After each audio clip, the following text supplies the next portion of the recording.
Bueno, comenzamos. Bienvenidos, bienvenidas a todos, a quienes en algún momento tengan la oportunidad de ver la presentación.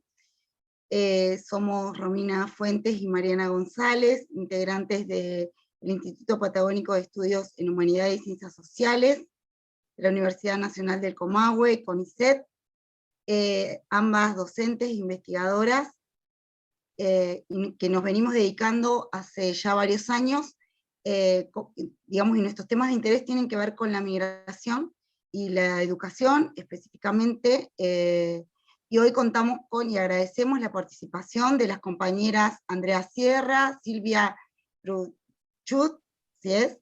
Silvia, perdón si lo digo mal, y Ana María Larcón, también docentes e investigadoras de la Universidad Nacional del Comahue.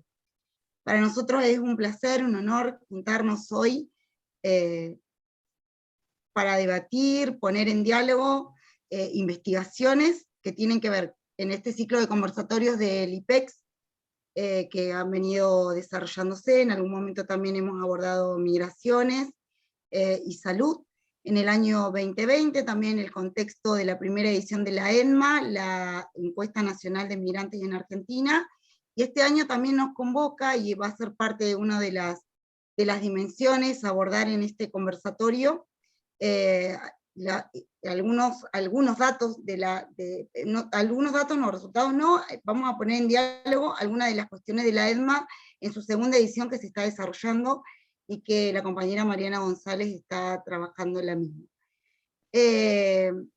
Bueno, ya, digamos, a partir de esta presentación general, tanto nuestra como del espacio, les comentamos que vamos a trabajar con las dimensiones de género, con la presentación de Andrea Sierra, de trabajo, con la presentación de Silvia, y de educación, y específicamente el acompañamiento a las trayectorias escolares de jóvenes estudiantes migrantes, específicamente limítrofes, con la profesora Ana María. Así que, bueno, Mariana, ¿querés continuar para explicar la dinámica que nos vamos a dar en este rato de conversación? Sí, bueno, gracias Romy por la presentación. Bueno, la propuesta tiene que ver con sentarnos a reflexionar, ¿no? Un poco, poner en diálogo distintos trabajos que abordan la problemática, ¿no? Que atraviesan muchas y muchos migrantes. En la Patagonia nos interesa poder discutir acerca de ciertas especificidades, ¿no? Que atraviesa este grupo poblacional en distintas dimensiones, ¿no? Entonces, en esta primera parte, el conversatorio tiene dos partes. Esta primera parte vamos a trabajar, como dijo Romina, educación, género y trabajo. Y en la segunda parte, que va a ser en la segunda mitad del año, queremos trabajar el acceso a salud, acceso a documentación y esbozar ciertos datos de la ENMA. La ENMA es la Encuesta Nacional Migrante, ¿sí? Que se toma por primera vez en el 2020, es un instrumento nuevo que se diseña un poco para subsanar el censo, ¿no? Que por la pandemia estuvo pospuesto, y que en el 2023 va a tener su segunda edición. Ahora estamos, bueno, justamente participando, puliendo el instrumento, y la toma de los datos va a ser a partir de junio. Entre junio y agosto va a tener una etapa virtual y una etapa presencial, así que lo que pretendemos en la segunda parte de este conversatorio es poder recuperar los datos centrales de esta segunda edición comparativamente con los datos de la primera edición. Como decía Romina, bueno, este conversatorio, la propuesta tiene que ver con establecer algún diálogo entre las presentaciones de las compañeras, que son presentaciones situadas, ¿no? En la Patagonia, en el norte de la Patagonia, a la vez dando cuenta de cómo es que estas temáticas aparecen reflejadas en los datos de la encuesta nacional. Esta encuesta nacional, simplemente para digamos, comentar, ¿no? De qué se trata, fue entonces una encuesta que se tomó en todo el país, que tuvo lugar en el 2020, tuvo como objetivo principal ofrecer una mirada informada, objetiva y representativa, ¿no? De la población migrante en términos de subsanar, como dije, el censo pospuesto, ¿no? por la pandemia, respetando una perspectiva de derechos humanos, ¿no? Y también de un diálogo en torno a cómo fue la construcción, la difusión del instrumento, cómo fue el análisis, digamos, participaron organizaciones civiles, organizaciones migrantes, participaron grupos de investigadores e investigadoras del CONICET, y de distintas universidades a lo largo del país. Tiene como objetivo, ¿no? Incidir en las políticas públicas, ¿no? De la población migrante, combatir la xenofobia y la discriminación. El impulso, digamos, institucional de esta encuesta se dio a partir de la RIOS. La RIOS es una red institucional orientada a la solución de problemas en derechos humanos, ¿no?, del CONICET.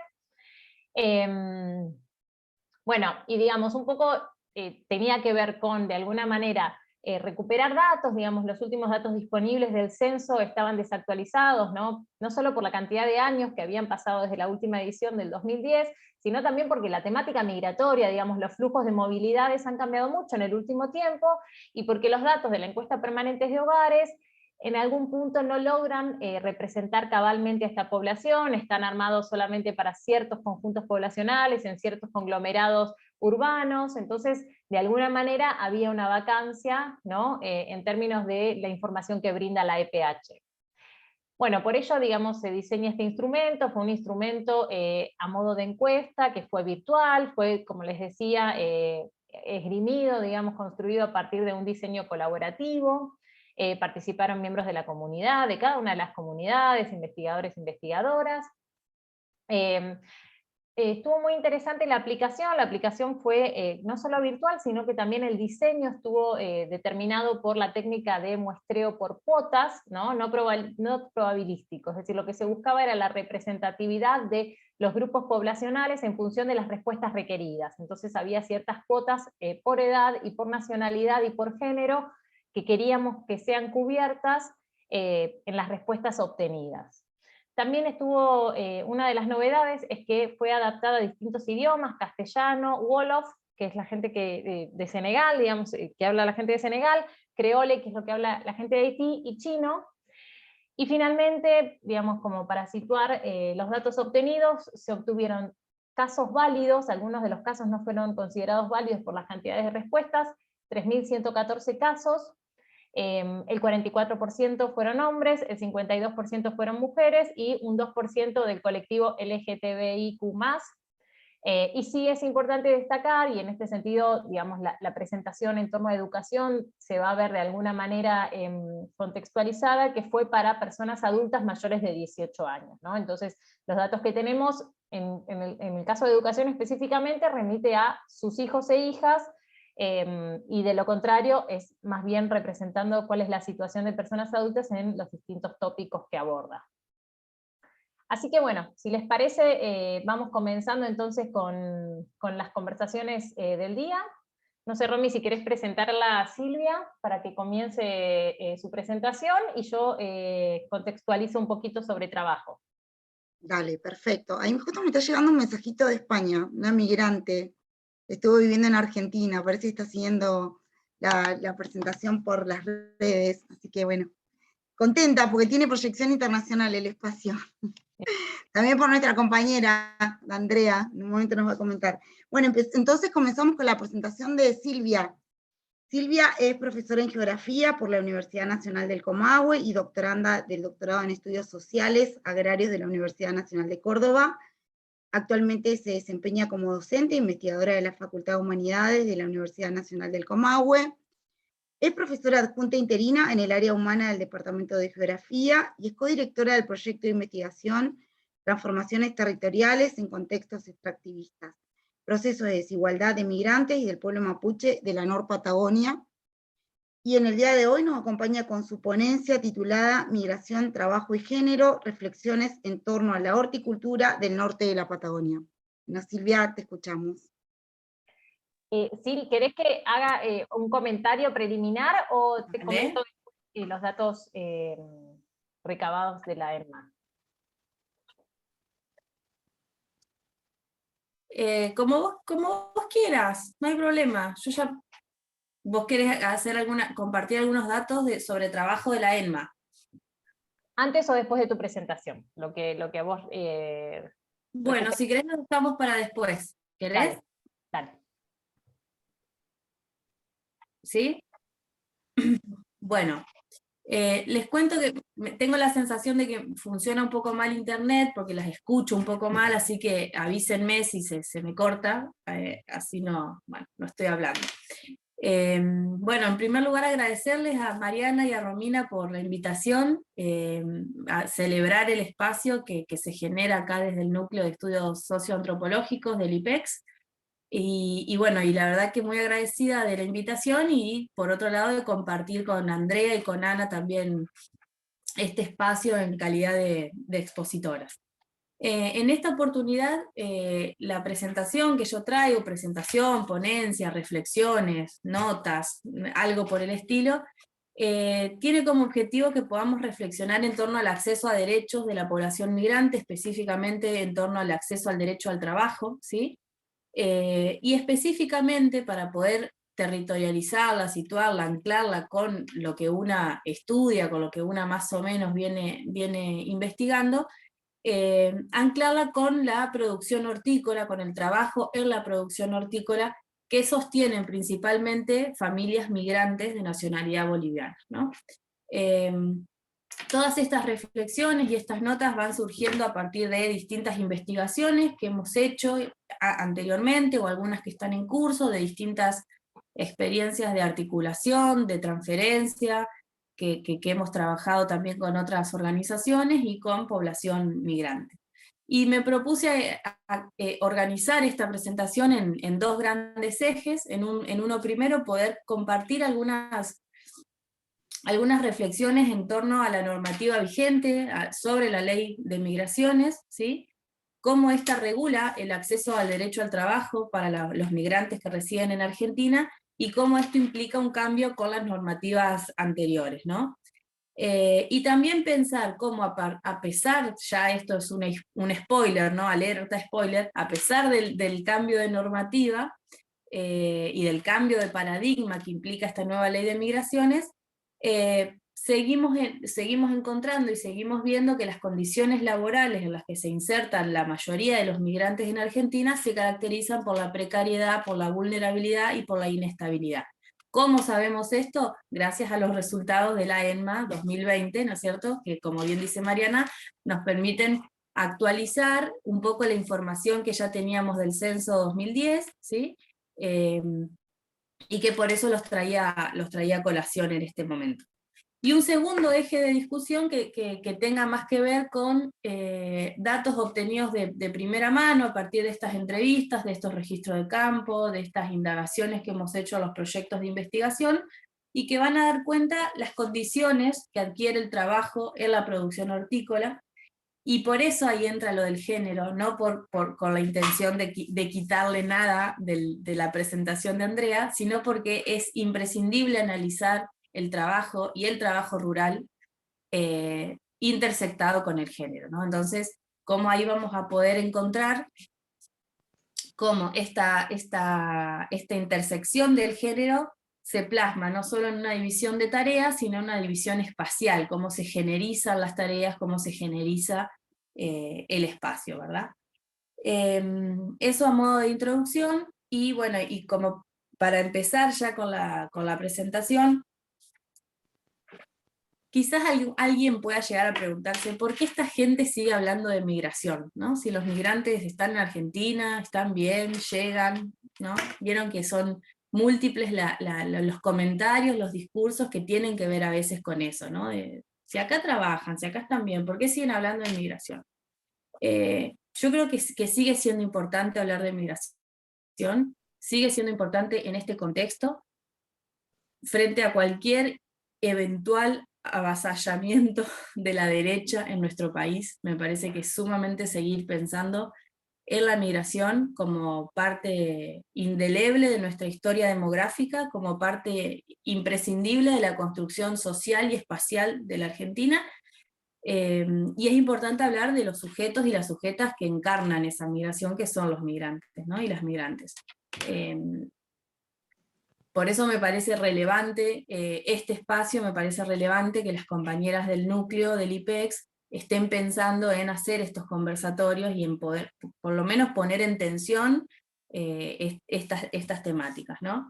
Bueno, como nosotras seguramente ya todas sabemos, las migraciones ultramarinas que hubo en varios países durante el siglo XIX y las primeras décadas del siglo XX, en América del Sur se sumaron, ¿no? La emigración extrarregional, ¿no? Principalmente a Estados Unidos, a España y a otros países de Europa, y la migración intrarregional, ¿no? que desde mediados del siglo XX se fue consolidando como uno de los principales aspectos de la movilidad territorial en la región.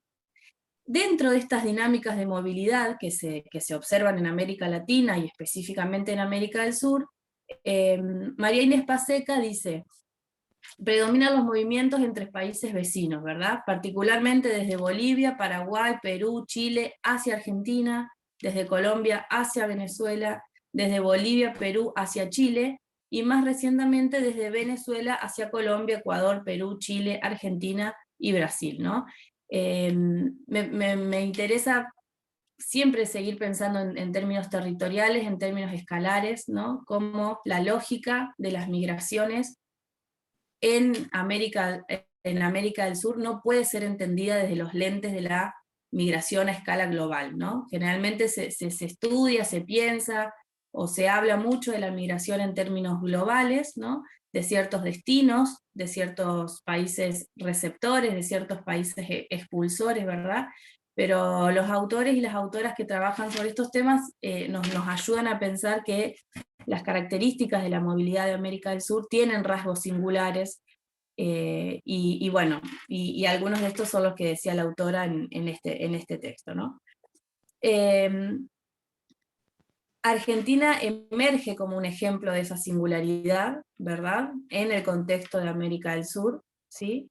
Y además Argentina tiene un rasgo singular que es importante, que tiene que ver con la activa sociedad civil, las organizaciones de migrantes, las organizaciones para migrantes que se han instalado en el debate público, que han sido, por ejemplo, grandes propulsores, impulsores de la ley de migraciones, en este caso, como en este caso, por ejemplo, de la ENMA. Como decía Mariana, si bien la ENMA, yo lo comento más adelante, es impulsada por investigadores e investigadoras que están nucleados en una red del CONICET, el trabajo colaborativo con organizaciones de migrantes y con migrantes, referentes de migrantes, ¿no es cierto?, es sumamente relevante. Bien, bueno, como hablábamos recién, o como recién alcanzaba a mencionar, aprobada en 2003, reglamentada en 2010, la Ley de Migraciones 25.871 viene a instalar, ¿no es cierto?, un nuevo paradigma en torno a la migración. Y ese nuevo paradigma se basa principalmente en reconocer a la migración como un derecho humano, como un derecho esencial, como un derecho inalienable de las personas, ¿no? De modo tal que no es un dato menor, porque si la migración es un derecho humano, los migrantes y las migrantes son sujetos de derecho, ¿verdad?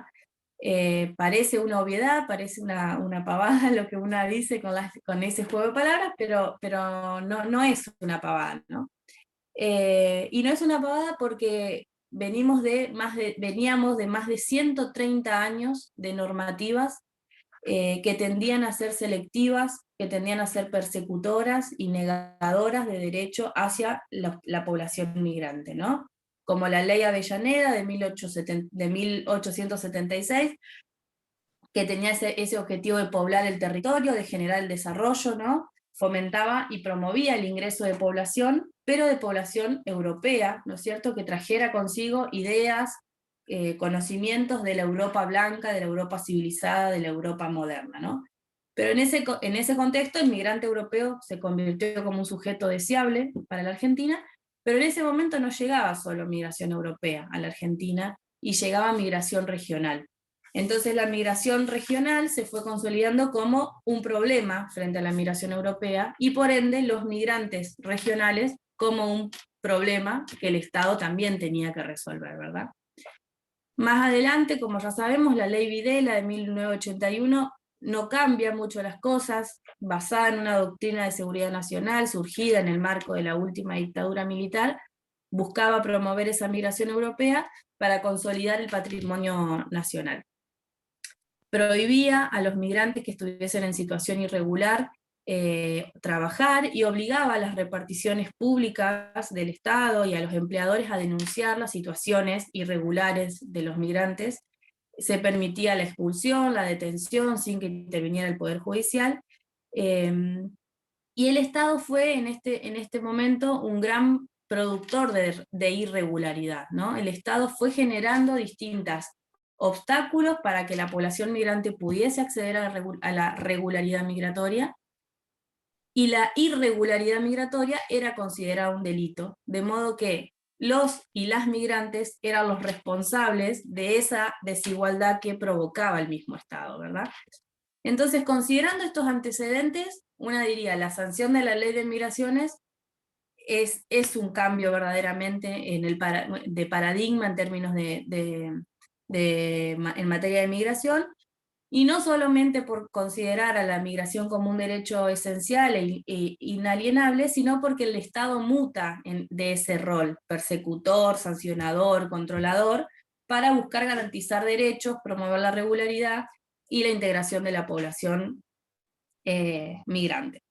Bueno, yo me había anotado acá en la presentación los 3 artículos que quizás resumen o en los que se plasman estas intervenciones nuestras, quizás la segunda parte de este conversatorio, que son los artículos 4, 5 y 6 de la ley de migraciones, bueno, en la que plantea este derecho a la migración, las condiciones para que el Estado garantiza las condiciones para un igual trato, ¿sí?, entre los extranjeros y la población nativa, ¿no?, y el acceso igualitario de los migrantes y las familias a los servicios sociales, bienes públicos, salud, trabajo, educación, justicia, entre otros, ¿no? Entonces yo retomo estos aportes porque si bien la ley tiene esa letra que es de vanguardia, la brecha entre la ley y la práctica tiene, ¿no es cierto?, algo como para llamarnos la atención, ¿verdad? Y pienso particularmente en qué importante la vinculación entre el trabajo y la migración, ¿no? Si nosotros pensamos en términos de los principales motivos que impulsan la migración, sí, efectivamente, la búsqueda de un trabajo, la búsqueda de mejores condiciones económicas, la búsqueda de un bienestar para la familia, son las principales razones que impulsan la migración, ¿verdad? Pero pienso en esta categoría de trabajo que se usa para impulsar y legitimar la migración, ¿no? Pareciera que la migración es entendible y es tolerable siempre y cuando esos migrantes vengan a trabajar. Y que cuanto más trabajen, mejor, porque son mejores migrantes si trabajan más, ¿verdad? Y a veces pienso también en que están esos nichos laborales, ¿no es cierto?, asociados a cada nacionalidad, y que a veces cuando los migrantes se corren de esos nichos o de esas posiciones en la estructura económica que les corresponden, entre comillas, empiezan a ser sujetos menos deseables, menos tolerables para esta argentinidad que se dice no ser xenófoba, no ser discriminadora, no ser racista. Entonces, respecto a esta inserción laboral de los migrantes, se advierte efectivamente una tendencia a ciertos nichos laborales, a ubicarse en ciertos nichos laborales. Según un informe de CAREF, que es la Comisión Argentina para Refugiados y Migrantes del 2019, respecto a la inserción laboral de los migrantes, se observa que las tasas de actividad han estado por encima de los trabajadores nativos, sí, pero siempre las tasas de empleo registrado han estado por debajo, ¿no? Entonces, siempre algo que caracteriza la inserción laboral en los migrantes es la informalidad laboral, que si bien va disminuyendo significativamente, es aún, dicen ellos en el informe, una de las principales características de este trabajo. Creo que ya voy 13 minutos y me falta un montón. Bueno, entonces en este informe hablan, ¿no?, de cómo varones paraguayos y bolivianos sobre todo se emplean en la construcción, cómo los peruanos en comercios y servicios, cómo todas las mujeres de todas las nacionalidades se emplean principalmente en el empleo doméstico, ¿no? Y cómo este éxito en el ser cuentapropistas y pequeños propietarios permite que los varones bolivianos se inserten principalmente en las tareas de horticultura, manufactura y comercio, ¿no? En este momento yo pensaba, ¿no? Hablo de la migración, hablo de esta inserción laboral en ciertos nichos que están casi tipificados, digo, pero me faltan datos, ¿no? Como para corroborar esa precariedad o esa vulnerabilidad en la que se insertan a trabajar en Argentina. Para eso traía datos de la ENMA, ¿no? Como esta primera encuesta nacional migrante en Argentina, que como bien dijo mi compañera Mariana, surge desde la red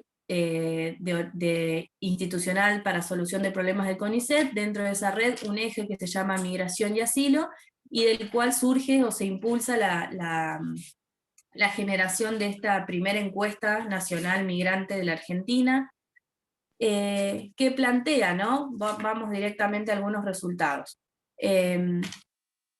Sobre el tema de trabajo. Algunas reflexiones, algunas conclusiones en torno a la inserción laboral actual de los migrantes y su relación con la experiencia previa, ¿no? El 35% de los migrantes que fueron encuestados declararon no haber tenido trabajos vinculados a sus conocimientos previos.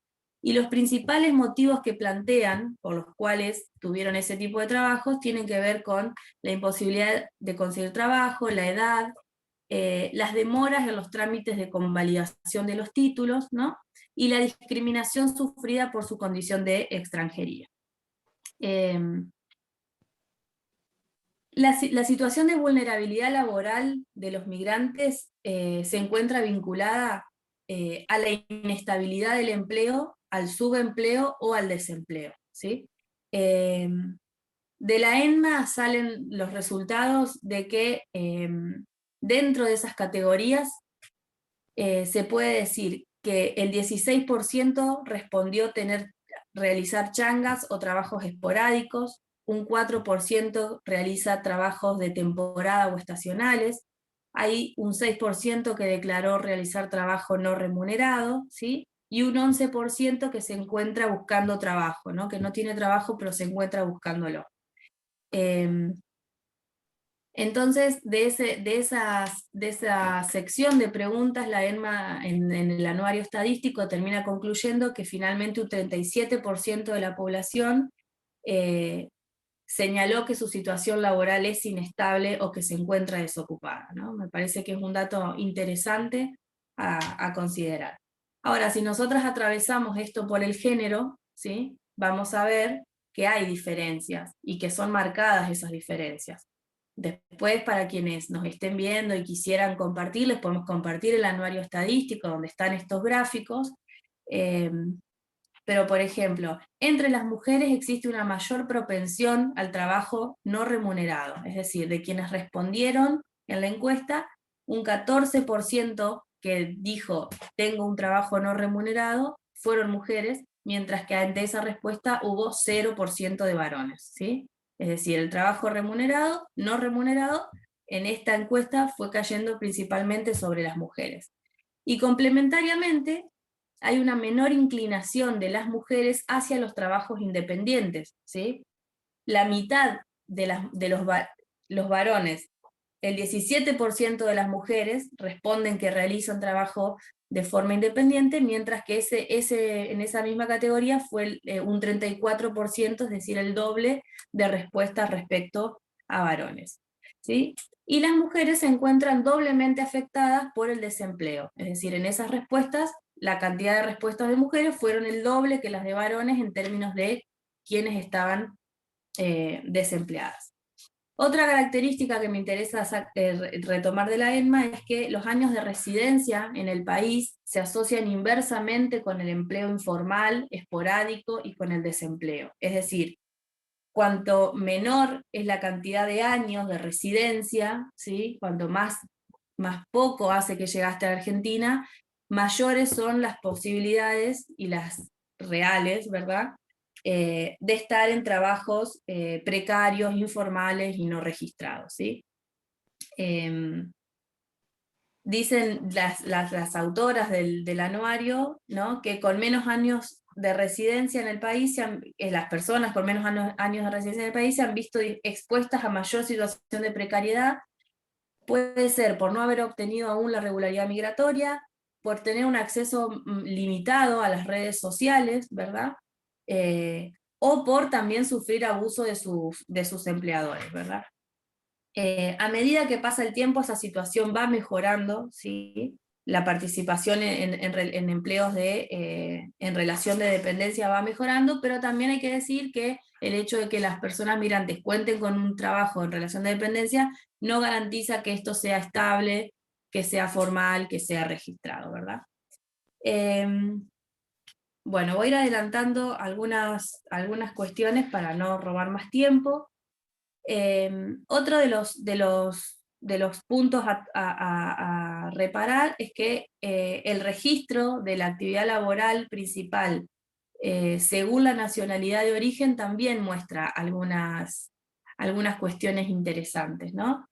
Dentro de los migrantes que están en Argentina, que provienen de Latinoamérica, solo los que provienen de Uruguay son los que expresan mayores porcentajes de empleo registrado, y expresan porcentajes similares a los que expresan migrantes europeos, principalmente italianos y españoles. Ahora bien, los flujos, dentro de los flujos recientes, principalmente los de origen senegalés y haitiano, son los que presentan las mayores tasas de desempleo, ¿sí? De empleo no registrado, ¿verdad? Y a ellos les siguen, ¿no es cierto?, un fuerte porcentaje de empleo informal, independiente, ¿no es cierto?, autónomo, de trabajo en circuitos de cuidados, changas, construcción, producción primaria, que refiere principalmente a la población venezolana, peruana y paraguaya. Y un dato ahí interesante es que dentro de la población boliviana, que no es migración reciente, que cuenta con redes sociales más o mayor cantidad de redes sociales, se puede decir, que los colectivos que recién llegan, aún considerando esos aspectos, es elevado el porcentaje de población boliviana que presenta inserciones laborales precarias, vulnerables y no registradas, ¿no? Entonces, me interesa acá señalar esto, ¿no? Cómo la inserción laboral de los migrantes regionales se caracteriza entonces en términos generales por la precariedad, por la vulnerabilidad, por la inestabilidad. Cómo la obtención del DNI, eso es algo que no lo alcancé a decir, impacta fuertemente las posibilidades de acceder a empleos formales y registrados, y cómo esa posibilidad es desigual en cuanto al origen nacional, ¿verdad? Pareciera que se siguen perpetuando quizás en el tiempo estas diferenciaciones en términos de derechos, depende qué tipo de migrante sos, depende de dónde provenís o no, ¿no?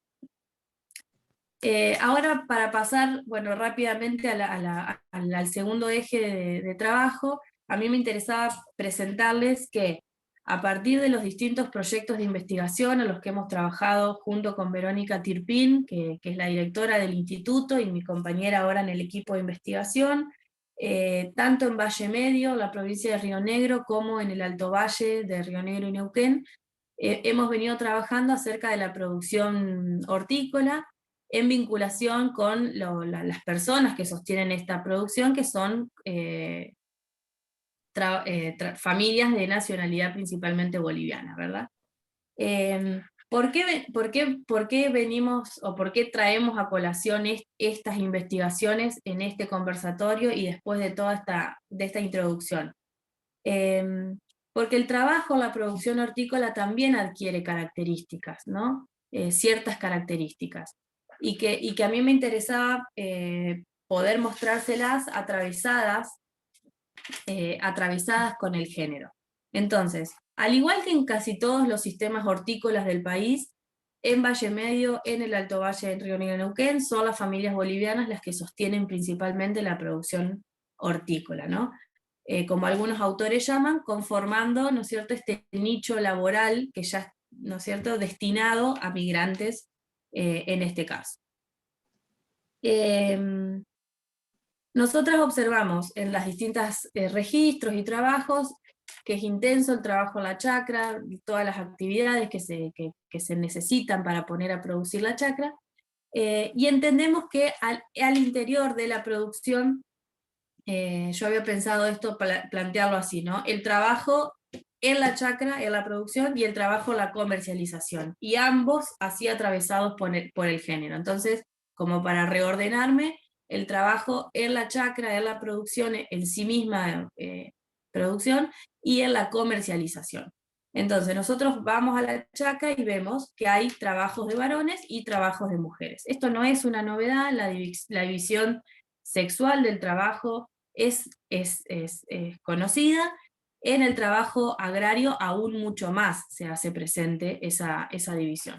Nosotros lo que veníamos viendo en distintas entrevistas que realizamos en Valle Medio es que en el espacio productivo los varones suelen ocuparse de las producciones a mayor escala, aquellas producciones que son destinadas al mercado concentrador o a distintos proveedores mayoristas, mientras que las mujeres son las que se van dedicando en pequeñas porciones de esa chacra, porciones a las que puedan trabajar con la ayuda de sus hijos y de sus hijas, a la producción para el consumo en fresco, a la producción que va destinada a la feria, a la producción que es destinada a la familia, a la producción que tiene que ver con productos que tienen que ver con su alimentación, que comparten con otras familias bolivianas, pero que no pueden vender en el mercado, ¿no? Entonces, al interior de la chacra, esta generización, ¿no es cierto? Y esta división de los espacios productivos, ¿no? Aquello que tiene que ver con la gran escala y con los mercados se suelen ocupar los varones, y aquello que es más doméstico, más para la feria, más para la alimentación de la familia, se hacen cargo las mujeres. Ahora bien, esto no sería un problema. Ahora, el problema es que esas divisiones traen consigo una valorización del trabajo, ¿no es cierto? En las entrevistas siempre solía salir de productores que estaban haciéndose cargo de esas producciones: bueno, ahí mi señora tiene la chacrita, ahí mi señora pone las florcitas, ahí mi señora tiene la huertita, ¿verdad?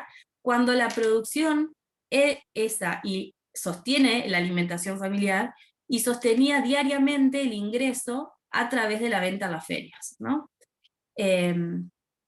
Con respecto a la comercialización, ahí me muevo un poco más para este lado, para decirles que estamos más enfocadas actualmente en analizar la producción hortícola en el valle inferior del río Neuquén, principalmente en las localidades de Centenario y de Vista Alegre, donde la producción hortícola es más variada, ¿sí? Donde se destina principalmente al mercado concentrador del Neuquén y al mercado de productores de la Patagonia, uno ubicado en Neuquén, el otro en Cinco Saltos, y que los remanentes de la producción se venden en las distintas ferias locales que hay aquí en las ciudades, ¿no? Entonces, en términos de la comercialización, nosotras también observamos que hay una división entre lo que hacen los varones y entre lo que se le asigna a las mujeres, ¿no? Son los varones principalmente los encargados de vender en el mercado concentrador, ¿sí? De estar esas horas que implica estar ahí, de hacerse cargo de la descarga de la producción, de atender a los proveedores, de estar en el puesto. Y la primera explicación que surge ante esta división es que mientras los varones están en el puesto, mientras los varones están en el mercado, las mujeres pueden seguir sosteniendo el trabajo de la chacra y el cuidado de los hijos y de las hijas. Solo en las familias que no tienen hijos, o en aquellas que tienen hijos grandes, hemos observado la presencia de los dos, de ambos, en el mercado, ¿no? Si no, siempre están principalmente los varones. Y las mujeres en las ferias, ¿no es cierto? El lugar principal en el que se vuelven protagonistas ellas de la comercialización son las ferias, como por ejemplo las ferias de Vista Alegre, las ferias de Centenario, ¿sí? Las ferias de Neuquén, Plotier, China Muerta, ferias que se organizan en distintos días y en distintos horarios, y que permiten, ¿no es cierto?, esta circulación de productores, productoras, feriantes, ¿sí?, de consumidores que están buscando otras alternativas de consumo, de producción y de venta, ¿no? Entonces, para cerrar, tanto la producción hortícola como la comercialización de esa producción, el género opera como una variable que no solo divide las tareas, sino que genera una valoración diferencial de esas tareas, y casi siempre esa valoración diferencial de las tareas termina conduciendo a considerar el trabajo de las mujeres como una ayuda, como una contribución, como un aporte que se hace a la economía de la familia. Y también, ¿no es cierto?, en la comercialización, ¿no? Los sectores más masculinizados, vinculados al mercado, a los mercados concentradores, como grandes espacios que abastecen la demanda de la población, ¿no? Y las mujeres en espacios quizás más reducidos, como las ferias, en los que allí se visibiliza más esta feminización, ¿verdad? Entonces, esta valoración que yo les digo que se puede llegar a apreciar en las tareas de la producción, también se hace de los espacios. Hay espacios y hay espacios. Hay tareas y hay tareas, ¿verdad? Bueno, hasta ahí llega mi exposición y tardé 30 minutos, una barbaridad. Así que les pido disculpas. Gracias, Silvia. Sumamente interesante, digamos, tus aportes y además para vincular el cruce entre trabajo, género y, bueno, también ¿no? Creo que es fuerte la frase, ¿no? Hay trabajos y trabajos, hay tareas y tareas. Bueno, y además el diálogo con los datos de la EDMA, de los resultados de la EDMA 2020. Mariana, ¿vos querés aportar algo acá sobre algún dato de EDMA más o...?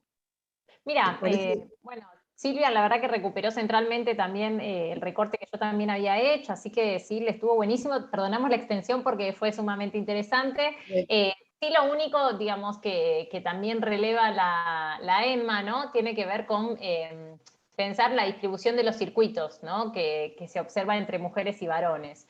Y que, bueno, los varones, digamos, en su mayoría se insertan, ¿no? En los circuitos de trabajo asalariado, ¿no? 1 de cada 2, aventajando a las mujeres, que solo el 18%, ¿no? De ellas que se integran en el circuito asalariado, pero que estas, ¿no? Digamos, tienen una fuerte presencia en la economía de los cuidados, ¿no? El 43% de las mujeres que respondieron asumen tareas de cuidado, ¿no? De manera muy activa. Y respecto del trabajo registrado, bueno, que vos sí lo trajiste desde otro estudio, pero en diálogo con él, digamos, porque las conclusiones son similares, que el trabajo registrado, ¿no? En la región, bueno, cambia en función, ¿no? Digamos, dentro del país, qué porcentaje de migrantes trabajan de manera formal registrada cambia en función de la región. Para el caso de Patagonia es un 30% solamente de los migrantes está registrada, pero en la zona pampeana es el 47% y después más del 50% en el resto del país, ¿no? Es decir, que acá hay menos trabajadores y trabajadoras migrantes registradas. Así que bueno, nada, agradecerte, Sil, muy interesante la presentación, gracias por tus reflexiones, ¿no?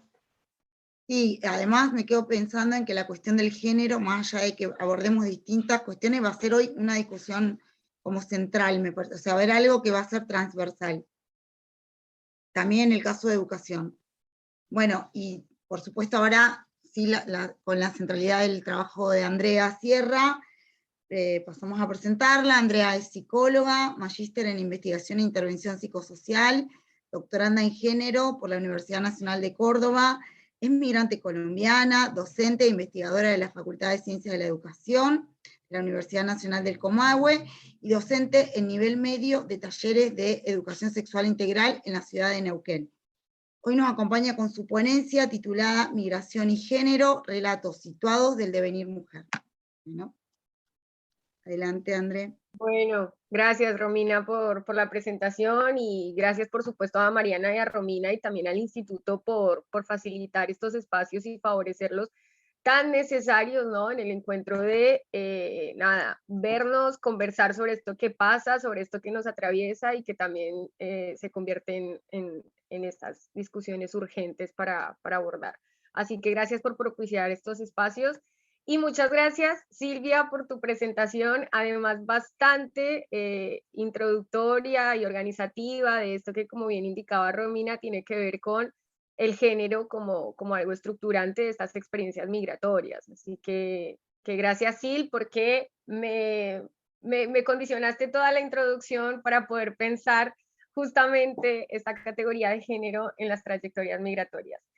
Bueno, yo un poco les quería compartir desde dónde puedo pensar y conversar justamente estas dos grandes categorías, migración y género, que tiene que ver puntualmente con un trabajo que quería comentarles algo de este trabajo, de una investigación que luego fue producto de la tesis de maestría, que tenía como objetivo principal comprender cómo construyen procesos de subjetivación mujeres migrantes, afrodescendientes, en relación a sus trayectorias migratorias, ¿no? En la Norpatagonia Argentina. Entonces eran mujeres que habitaban centralmente las dos provincias que quienes estamos habitando en este territorio actualmente las sentimos cercanas. Por un lado Neuquén y por otro lado Río Negro. Entonces, la propuesta, el objetivo era justamente indagar, bueno, cómo se construyen estos procesos de subjetivación cuando sos mujer y sos migrante y sos afrodescendiente, ¿no? Entonces, las participantes de esta investigación fue particularmente, fueron dos mujeres, una de nacionalidad haitiana y otra de nacionalidad dominicana, quienes me acompañaron a lo largo de esta investigación. Yo también quería ir mechando de algún modo, acompañándome con algunos de estos datos relevantes que tiene esta gran encuesta nacional migrante y que veo que también es como el hilo conductor de todas hoy en este encuentro y que me parece importante para ir pensar. Porque cuando estamos pensando justamente la migración y género desde estas miradas situadas, no es para nada menor estos grandes datos que aparecen ahí en esta encuesta nacional. Por un lado, este gran porcentaje de que el 85% de migrantes en la actualidad provienen, ¿no? Su origen provienen de países del Mercosur, ¿no? Y por otro lado, que el 53%, 52% son mujeres. Estos dos grandes datos me parecen súper importantes para poder pensar este escenario en el que nos encontramos hoy, ¿no? Por un lado, este dato del 85% de migrantes que provienen del Mercosur nos permite desandar y pensar, ¿no? De algún modo, romper toda esta lógica eurocéntrica, colonial y profundamente racista en la que se ha sostenido el origen de la argentinidad, ¿no? Y digo esto pensando en este gran mito de los barcos y que son discursos que se siguen reproduciendo en el hoy, en lo cotidiano. Y cuando pensamos justamente en este número, me parece súper importante traerlo para pensar, ¿no? Justamente cómo el número real es otro, ¿no? Entonces, en el imaginario argentino, en esta lógica que traía hace un poco Silvia también en su presentación, de dar cuenta de cómo distintos y distintas migrantes, particularmente de países limítrofes, viven su trayectoria migrante, ¿no? Pero es el 85% de personas migrantes que vienen de estos países Mercosur y limítrofes, no solamente Mercosur, por supuesto, ¿no? Entonces, justamente pensar en este gran escenario ya nos invita a desandar esta mirada eurocéntrica, colonial, insisto, y racista que tiene este mito fundante de la Argentina. Y digo esto porque es algo que se traslada en hecho real en los cuerpos de las personas migrantes, ¿no? Para nada, son dos experiencias completamente distintas, no es lo mismo ser migrante de un país europeo en la Argentina y no es lo mismo ser migrante de un país limítrofe en la Argentina, ¿no? Los cuerpos racializados se ubican en distintos lugares. Y traigo este escenario justamente para poder pensar esta lógica colonial que continúa permeando los cuerpos, ¿no? Y que, por supuesto, deja, por un lado, estas marcas en estos cuerpos racializados, ¿no? Y que sigue operando bajo esta colonialidad del saber, del ser, del poder y del género, que es la que me interesa poder centrar, ¿no? Entonces, en esta colonialidad del ser, ¿no? En este mito fundante de una Argentina blanca, absolutamente blanca y europea, entonces la colonialidad del ser ubica a determinados cuerpos por sobre otros, ¿no? Y entonces, cuando pensábamos o participábamos juntas en esta investigación que les traía hace un rato, con estas dos mujeres migrantes, me decían, es que yo me descubrí siendo negra en Argentina, ¿no? Era como que yo no sabía, no tenía conocimiento sobre mi origen étnico hasta que no llegué a Argentina y me encontré con este escenario de fondo, ¿no? Con la mirada en la calle, ¿no? ¿Qué pasa cuando hay un cuerpo, ¿no? Ya el lugar que tenemos los cuerpos de las mujeres en las calles nos ubican en un lugar particular, ¿no? De hecho, cuando yo pensaba en la propuesta para traer hoy y pensaba en este gran título que nos acompaña de fondo, el desafío para ejercer el derecho a la migración en contextos de desigualdad, era como pensar que de algún modo la categoría de género nos ubica ya en un contexto de desigualdad, ¿no? Más allá de las características puntuales de estos contextos que hacen a los contextos desiguales, pareciera que de algún modo el ser mujer o el ser parte de una disidencia sexual nos ubica ya en un contexto de desigualdad.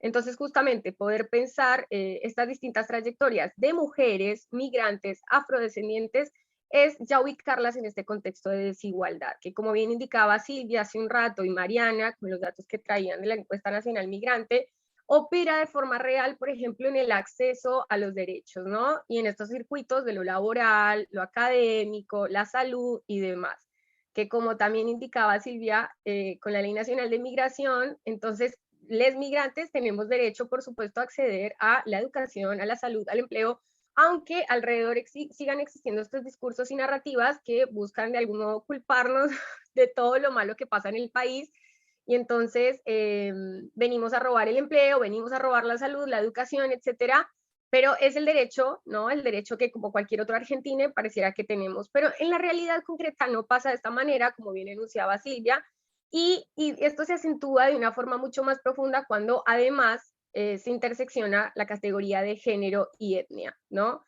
Y acá viene un concepto fundamental y por eso proponía pensarlo bajo una lógica situada, porque pareciera como imposible pensar la relación migración y género si no es por estos aportes que traen los distintos feminismos y la teoría queer a través, por ejemplo, de este concepto de interseccionalidad, ¿no? Y que es fundamental para poder pensar estas distintas trayectorias migrantes y que un poco también Silvia nos lo había enunciado en su presentación, ¿no? Entonces, este enfoque que señala las distintas formas en las que las categorías como etnia, género, clase, nacionalidad, etcétera, interactúan, se cruzan, otorgan distintas experiencias de opresión, pero también de privilegio. Entonces, este concepto que es central, ¿no? Y que es un aporte fundamental de los feminismos para poder pensar particularmente de los feminismos negros, también de los feminismos decoloniales, de los feminismos populares y comunitarios, nos invita a poder pensar la existencia, ¿no? de las mujeres y en este imaginario de migración y género. Pero,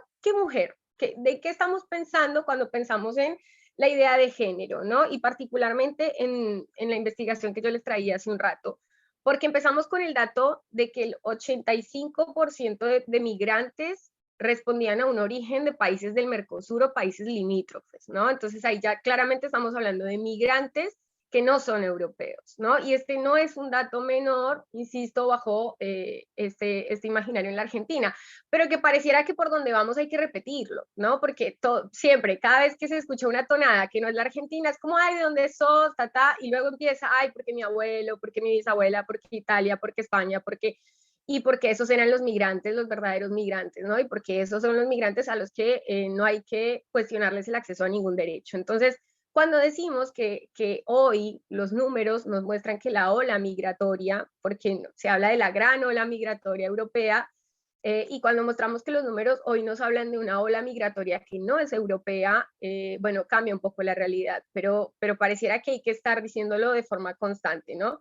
Entonces, justamente en este escenario donde los cuerpos de estas mujeres latinoamericanas, brasileras, haitianas, dominicanas, colombianas, son cuerpos que se ubican bajo esta idea de la colonialidad del ser y del género desde una racialización e hipersexualización de estos cuerpos, ¿no? Entonces son cuerpos que constantemente son racializados, pero también son sexualizados e hipersexualizados, ¿no? Entonces esta idea constante, un poco heredada de esta colonialidad del ser, donde a través de la deshumanización de un otro,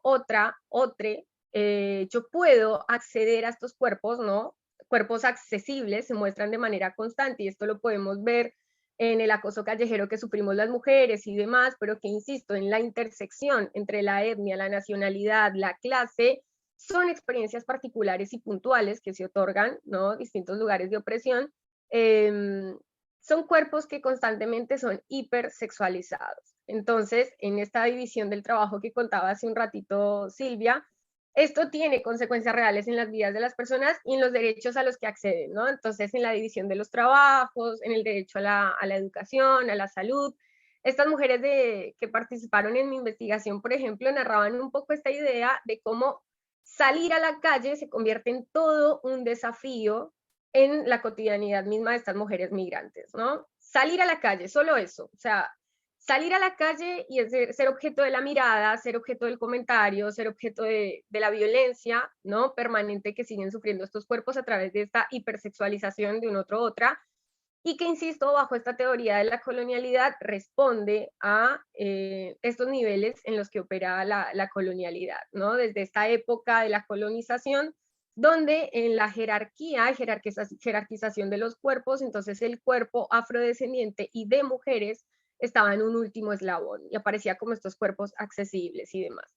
Entonces, hoy hablar de la migración, ¿no? Y del género nos invita justamente a poder pensar esta categoría de intersección que atraviesa las experiencias propias de estas y de estos migrantes, ¿no? Porque también es importante acá pensar que género nos invita puntualmente a pensar la categoría de mujer y la feminización de las migraciones, pero también nos habilita a pensar la existencia y las trayectorias migrantes de las disidencias sexuales, ¿no? Que también están ubicadas en distintas experiencias en esta mirada interseccional que marcamos sobre los cuerpos de les migrantes. Entonces también, insisto, es importante poder pensarlo desde allí. Entonces, cuando pensamos justamente en una de las razones por las cuales se migra, y que hace un rato Silvia nos enunciaba justamente la posibilidad de acceder a un trabajo, y que según la encuesta nacional migrante aparece como una de las razones también más persistentes para poder pensar en salir de mi país, migrar, llegar a otro destino, en el caso de estas mujeres que participaron en mi tesis, también estaba esta opción de salir del país para poder evadir mandatos machistas, patriarcales, propios, ¿no? De algunas familias, de algunos lugares. Y tiene que ver con esta idea de que si yo puedo salir del país para estudiar, para trabajar, ¿no? Para tener acceso a distintos derechos que en algunos lugares, en algunos países como los nuestros, como en el caso de Colombia, terminan siendo privilegios, ¿no? El derecho a acceder a la educación, a la salud, puedo de algún modo huir de este mandato instalado en un sistema patriarcal, heteronormativo, donde la mujer se tiene que quedar en la casa ejerciendo una maternidad, cuidando y, bueno, y en el circuito del cuidado, ¿no? Entonces, para estas mujeres, haber salido de su país también fue esta posibilidad de huir a ese mandato, ¿no? De huir a ese mandato machista, patriarcal, y llegar a una sociedad que le posibilite y que le permita acceder a la educación y acceder al trabajo. La realidad es que cuando llegan a esta sociedad se encuentran con que no funciona muy así, sobre todo cuando son migrantes que no son parte de países del Mercosur, ¿no? Estoy hablando puntualmente del caso de Haití y República Dominicana, que cuando no tienen esta posibilidad de países que accedieron a este tratado del Mercosur, donde facilitan, entre comillas, por ejemplo, la convalidación de títulos de bachiller, porque está ahí. Colombia es uno de los países que tiene este convenio del Mercosur y la convalidación de los títulos es algo bastante complejo.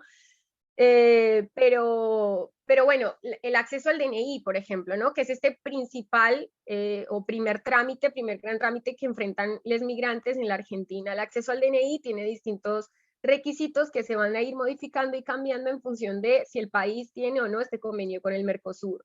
Entonces, cuando no lo tiene, los requisitos, por supuesto, se acentúan mucho más. Y la convalidación del título de bachiller es otra cosa, ¿no? La convalidación del título de bachiller en países del convenio de Mercosur funciona casi de forma automática, ¿no? Entonces, venís con el título, si está apostillado, es motivo suficiente para que se pueda convalidar. En países que no son del Mercosur, esta convalidación termina exigiéndole a los migrantes que rindan algunas materias que se consideren necesarias para la convalidación de este título, y estas materias terminan siendo historia de la Argentina, cívica, geografía y un montón de otras, que cuando no se está hablando el mismo idioma, como es el caso de los países como Haití o Brasil, esto se complejiza mucho más. ¿Por qué? Porque el poder acceder a una carrera universitaria implica tener este título de bachiller revalidado y entregado a la universidad destino, ¿no? En nuestro caso, nuestra universidad, la Universidad Nacional del Comahue, da bastantes plazos para que este trámite, este título pueda entregarse, pero en esos plazos y en esos trámites, el racismo, la racialización de los cuerpos, la xenofobia opera de manera concreta, obstaculizando el éxito y fin de este trámite. Ejemplo, ¿no? En el caso de las mujeres con las que trabajé en mi investigación, me narraban esta imposibilidad, una de ellas particularmente, de darle continuidad a su trayectoria estudiantil en la Universidad Pública Nacional, porque no pudo revalidar su título, porque 2 o 3 veces que se presentó a rendir las materias que tenía que rendir para convalidar el título de bachiller, no pudo aprobar, ¿no? Ella y el grupo de compañeros con quienes iban. Esto igual les llevó a denunciar también cuestiones de racismo y demás, que tenían que ver con no rendir 2 o 3 datos relevantes dentro de esa materia, y que nada, que esto claramente mostraba este acto de racismo y xenofobia que le impidió a esta mujer migrante particularmente poder acceder a esa trayectoria estudiantil, ¿no? Entonces ahí ya se obstruyó por completo esta posibilidad y nada, se tuvo que ver obligada a no poder estudiar en la Universidad Pública Nacional, ¿no? Y denuncias así, casos así, hay muchos, ¿no? De hecho se está configurando como todo un sistema distinto donde las personas sean encargadas de evaluar estas revalidaciones y convalidaciones de título, al menos el bachiller, nada, respondan a un dispositivo en común que no obstruya y que no impida el acceso a estos derechos. Pero digo, para pensar puntualmente cómo pasa, ¿no? Y lo mismo pasa en el circuito de lo laboral, ¿no? En el circuito de lo laboral, además que hay que huir de manera constante a esta racialización, pero además a esta hipersexualización de los cuerpos, ¿no? En el circuito de lo laboral, cuando se es mujer y cuando se es afrodescendiente, migrante. Entonces digo, para poder pensar justamente estos grandes conceptos que nos permite pensar una mirada interseccional, ¿no? La racialización de los cuerpos y la hipersexualización de los cuerpos. También me quedaba pensando cuando conversábamos con algunas de las compañeras que organizaban justamente este conversatorio sobre, bueno, ¿qué sería lo positivo de poder resaltar hoy y traer hoy en el marco de estas investigaciones que hemos atravesado, al menos en lo que concierne a la investigación que pude hacer y que trabajé junto con las compañeras migrantes? Pensábamos en esta posibilidad de la migración como potenciadora de la agencia, ¿no? Entonces, que es sumamente importante y que tiene que ver también con esta cuestión de género, comprendiendo a la agencia justamente como esta capacidad de acción que se habilita en escenarios y relaciones de subordinación, ¿no? Entonces, claramente cuando se migra siendo mujer, ¿no?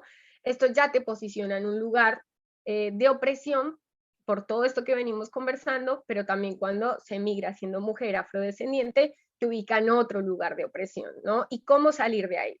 Estas mujeres, por ejemplo, participantes de mi tesis, me decían, yo me di cuenta que la migración me cambió mi forma de pensar la vida cuando dejé de salir a la calle sin cubrirme entera, ¿no? Porque en un momento salir a la calle se convirtió en tener que taparme toda, tapar mi cabello, tapar mi cuerpo, cubrirlo, para que no se den cuenta que no soy de este país, ¿no? Y ni hablar de cuando tocaba hablar, ni hablar de cuando me tocaba hablar y que la gente escuchara mi tonada y se diera cuenta que no soy de acá, que a veces ni siquiera hablo castellano, porque empieza la mirada, empieza el cuestionamiento, empiezan los comentarios y demás. Entonces, cuando este proceso de subjetivación atraviesa todo esto y dice, bueno, puedo salir a la calle mostrando mi cuerpo, mostrando mi cabello, puedo hablar y que se den cuenta que soy migrante, ¿no? Porque además eso es lo que estoy haciendo hoy, nada, se convierte como en esta capacidad transformadora de decir, listo, esto es lo que estoy siendo, esto es lo que defiendo y a esto vine,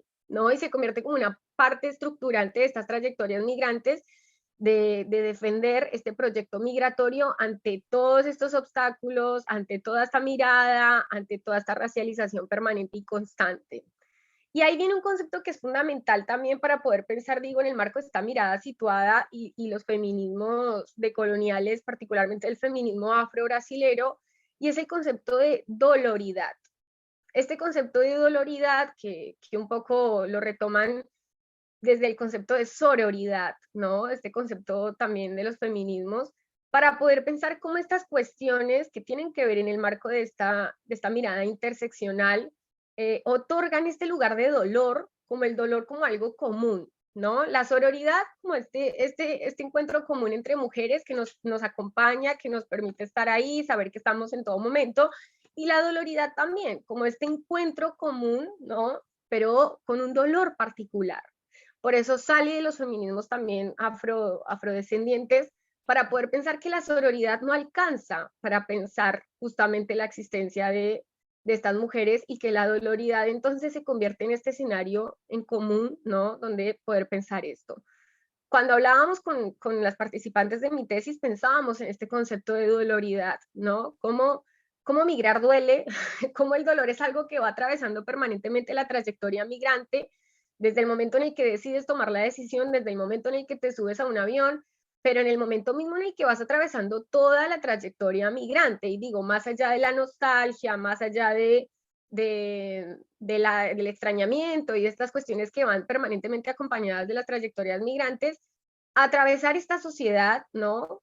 Atravesar estas vivencias que obstaculizan y dificultan el proyecto migratorio, ¿no? Pero atravesarlo, enfrentarlo, encararlo, también posibilita esta capacidad agencial que luego tiene consecuencias concretas y reales sobre los cuerpos de las mujeres, ¿no? Esta idea de decir, hoy salgo a la calle sin cubrir mi cuerpo y que el mundo se entere que soy migrante y que soy afrodescendiente y que soy latinoamericana, es liberador, ¿no? Pero llegar a ese punto implicó mucho dolor. Llegar a ese punto implicó distintas situaciones de discriminación, que además la encuesta nacional migrante nos las trae, porque, por ejemplo, cuando se piensa por esta división sexogenérica, ¿quiénes han sufrido mayor discriminación? Es el 71% de mujeres quienes han sufrido mayor discriminación, por sobre el 59% de los varones, ¿no? Entonces, sigamos pensando en justamente cómo la categoría de género nos ubica en un determinado lugar, y sin profundizar esta mirada y sin pensar además esta categoría de género acompañada por cuál otra, ¿no? Digo, insistiendo con esta mirada interseccional, ¿no? Esta categoría de género acompañada, por ejemplo, por qué condiciones de clase, qué condiciones de nacionalidad, qué condiciones de etnia, para poder pensar estas distintas experiencias de discriminación, particularmente de opresión. Entonces me parece muy importante traer como estos grandes conceptos que van acompañados cuando pensamos la feminización de las migraciones, ¿no? Interseccionalidad, agencia, doloridad, para poder pensar estas trayectorias migrantes en los cuerpos de estas mujeres. Cuerpo también es un concepto fundamental, ¿no? En el caso particular de la investigación que les estoy compartiendo, los mapas corporales nos permitieron pensar cómo nos atraviesa la migración. Digo, parte de la metodología planteada iba más allá de encontrarnos en entrevistas semiestructuradas y poder conversar sobre estas experiencias migrantes, era también poder dibujar nuestro cuerpo mediante un mapa corporal y ubicar en el cuerpo estos hitos que considero relevantes en medio de mi trayectoria migrante, lo cual no fue nada fácil y sencillo, porque no estamos acostumbrados a trabajar con nuestro cuerpo, ¿no? Y porque de repente cuando nos ponemos a pensar cómo estas experiencias que son tan profundas, tan vivenciales, las podemos ubicar en el cuerpo, parece que es algo que nos complejiza la existencia. Y no solamente le pasó a las mujeres participantes de mi tesis, sino también a mí, ¿no? A mí misma también como desde el lugar de la implicancia que tenía con la temática. Y en medio de todo, en parte del trabajo de campo que se hizo, la última intervención, la última entrevista y el último trabajo que se hizo con una de las mujeres fue en medio de la pandemia.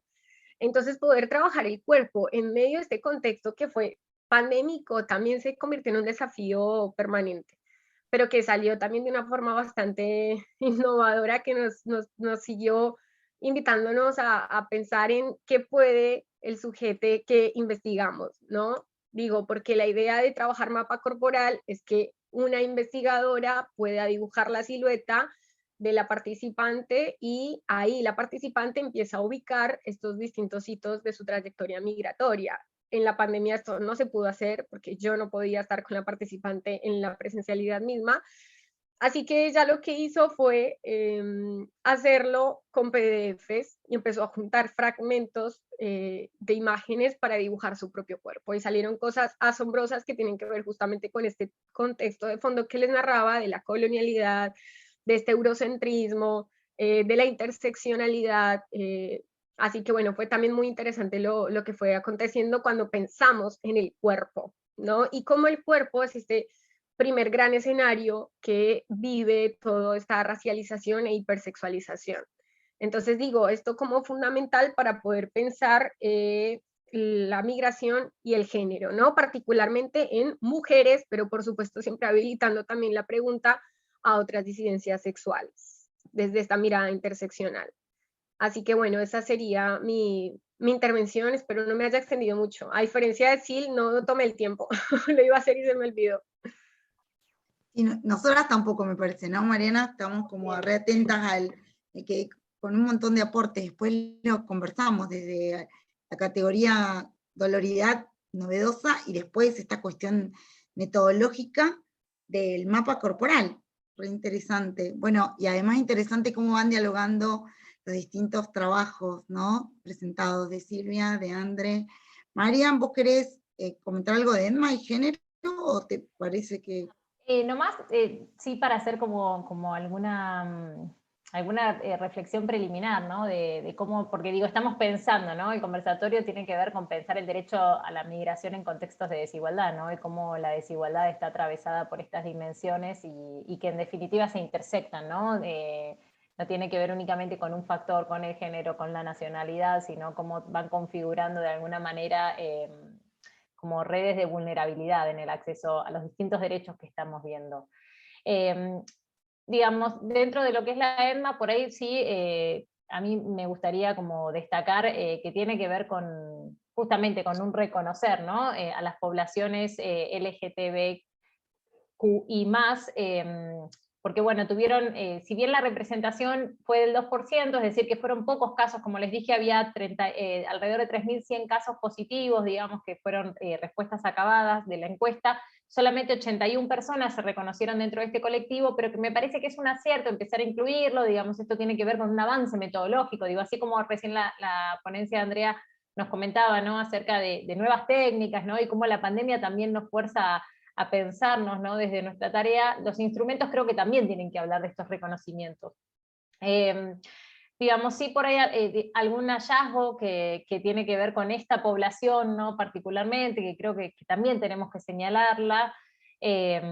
Bueno, tiene que ver con que sí pertenecen a franjas etarias más jóvenes, ¿no? 53 de los 81 casos válidos se encuentran dentro de la franja que va de los 18 a los 34 años, ¿no?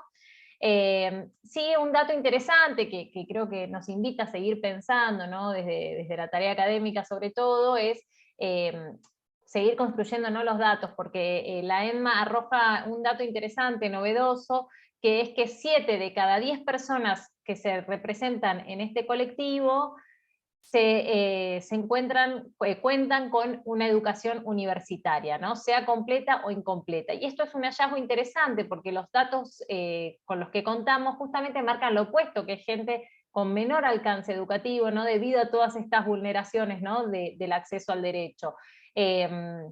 Digamos, dentro de la población trans, ¿cuáles son los estudios, ¿no? Con los que contamos? Bueno, los estudios previos a la ENMA lo que reconocían era que el 36% no contaba con estudios primarios completos, y que el 80% no contaba con estudios secundarios completos, ¿no?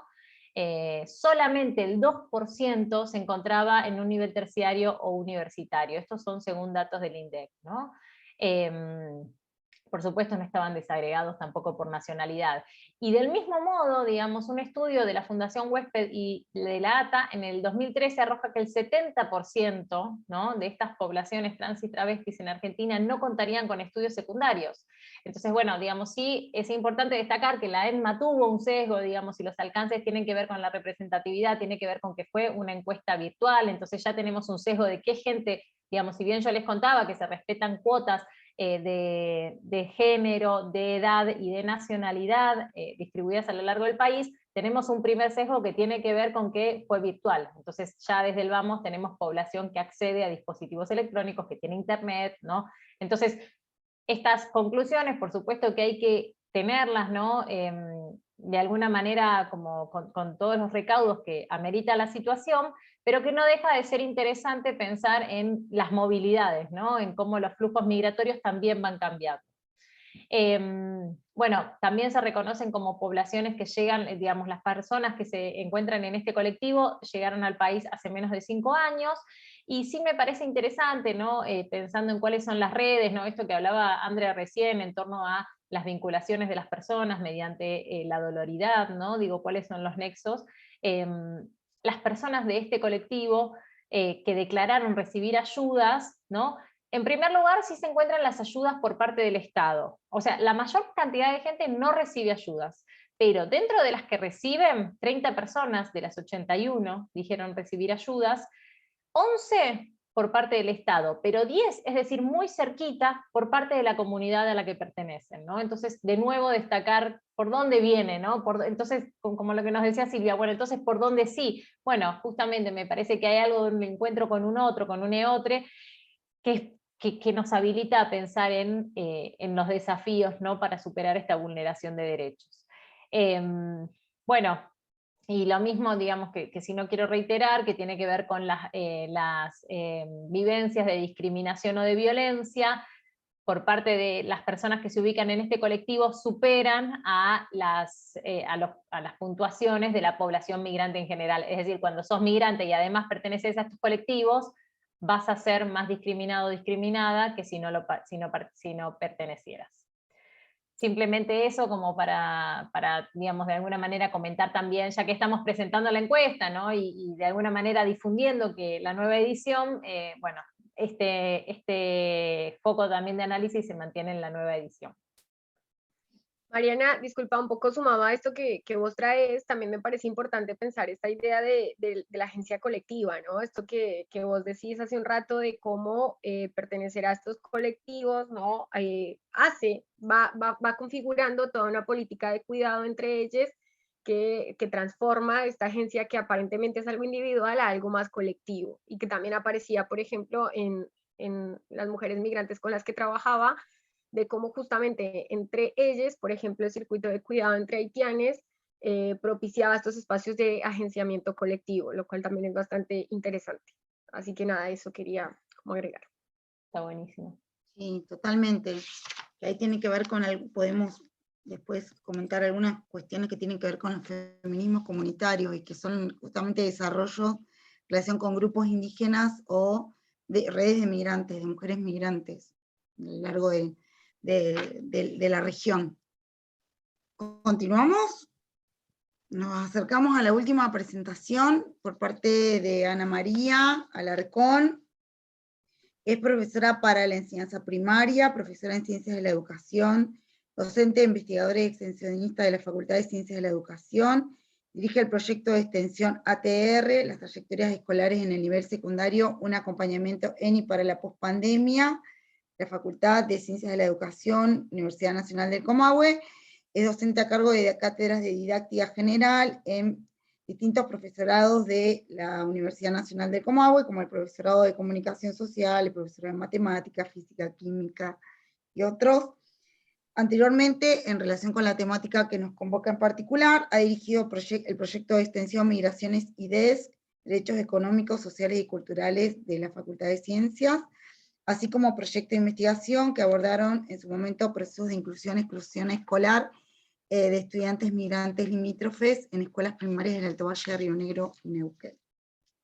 Capaz la presentación fue un poquito más larga porque como yo he trabajado con ella, no sé si se ve de memoria, porque estaban en alguna de esas actividades.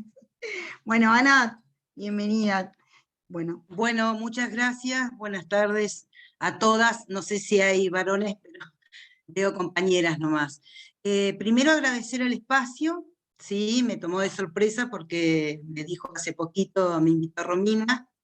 Quiero destacar la participación de las compañeras acá, de Silvia, que hacía referencia a la Ley 25871, que este año va a cumplir 20 años de su sanción y que realmente es necesario que siga estando en agenda, porque como dijo Silvia, aún no se cumplen, digamos, los artículos que allí están vigentes. También destacar lo que acaba la ponencia de Andrea, esto de los cuerpos racializados y el género, y la categoría muy importante para comprender esto de la interseccionalidad. Así que me pareció sumamente interesante poder escuchar estas ponencias que me precedieron.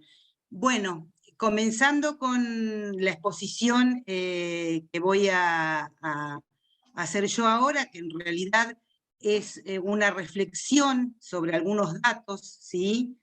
De investigación, podríamos decir, incipiente y exploratoria, porque tiene que ver con un proyecto de extensión que estamos trabajando, bien Romina lo expresó, que me acompaña, ¿sí? En este proyecto de extensión, que tiene que ver con el acompañamiento a las trayectorias, ¿sí? En el nivel secundario.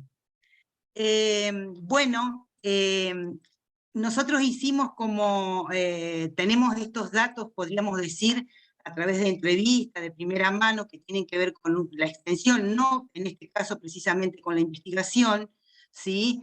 Que hablan de dos localidades situadas en el Alto Valle del Río Negro y Neuquén, ¿sí? En este caso, no voy a nombrar la localidad, es una localidad rionegrina, ¿sí? Donde nosotros vemos las trayectorias de los estudiantes como trayectorias exitosas, ¿sí? Y esto tiene que ver, nosotros, ¿sí? Las conclusiones que hemos sacado, ¿sí? Que tiene que ver con el modelo productivo, ¿sí? Y de los tiempos en que, perdón que voy a hacer algo. Estamos arreglando el tema técnico de compartir el Power, Ana. Ah, bueno. Sí, no hay problema. Bueno, estaba diciendo que estos hallazgos incipientes, ¿sí?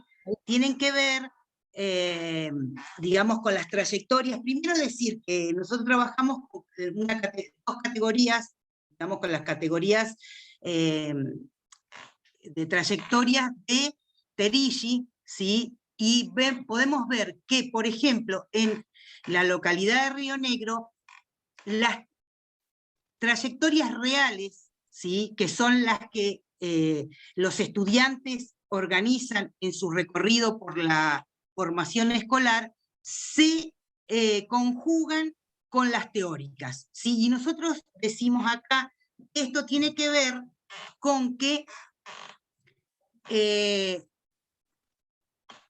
tienen que ver con algo que recién también decía Andrea, ¿sí?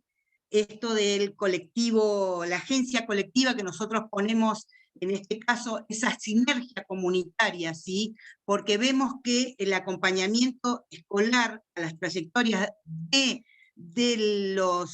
las instituciones escolares no están siendo, digamos, un acompañamiento real. Sí, sí un acompañamiento de las propias comunidades, ¿sí? Por eso nosotros decimos que logran una sinergia comunitaria a pesar de las condiciones de vulnerabilidad que los estudiantes se encuentran, ¿sí?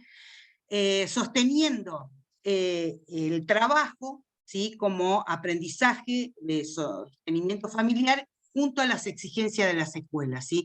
No con ello queremos nosotros romantizar, porque decimos, bueno, que las trayectorias son exitosas, romantizar la trayectoria de estos migrantes, ¿sí? Solo que queremos destacar que esto se debe a la sinergia comunitaria que ejercen los propios migrantes, volviendo a traer lo de Andrea, a esa agencia colectiva que pueden lograr entre los propios estudiantes y sus familias, ¿sí? En este caso de la localidad de Río Negro, podemos decir nosotras que están siendo exitosas porque logran seguir estudios universitarios, ¿sí? Tanto en las materias exactas, podríamos decir, ingeniería, ¿sí? También enfermería, contaduría, cuestión que no lo vemos, por ejemplo, en la provincia de Neuquén, donde los estudiantes migrantes, ¿sí? También vinculan trabajo y estudio, ¿sí? Pero sus trayectorias son iguales de duras, pero los resultados son diferentes, y nosotros atribuimos esto a que se encuentran más dispersos los sentidos comunitarios en la provincia de Neuquén. Y trayendo a colación lo que Silvia comentaba respecto al trabajo en la producción en el Alto Valle de la migración limítrofe, en este caso boliviana, ¿sí? Son trabajos más, podríamos decir, en situación de mayor precariedad y vulnerabilidad. Por eso nosotros estamos diciendo de forma incipiente, vuelvo a reiterar, y exploratoria, que esa es la diferenciación que vemos en las trayectorias en Neuquén Capital, por ejemplo, ¿no?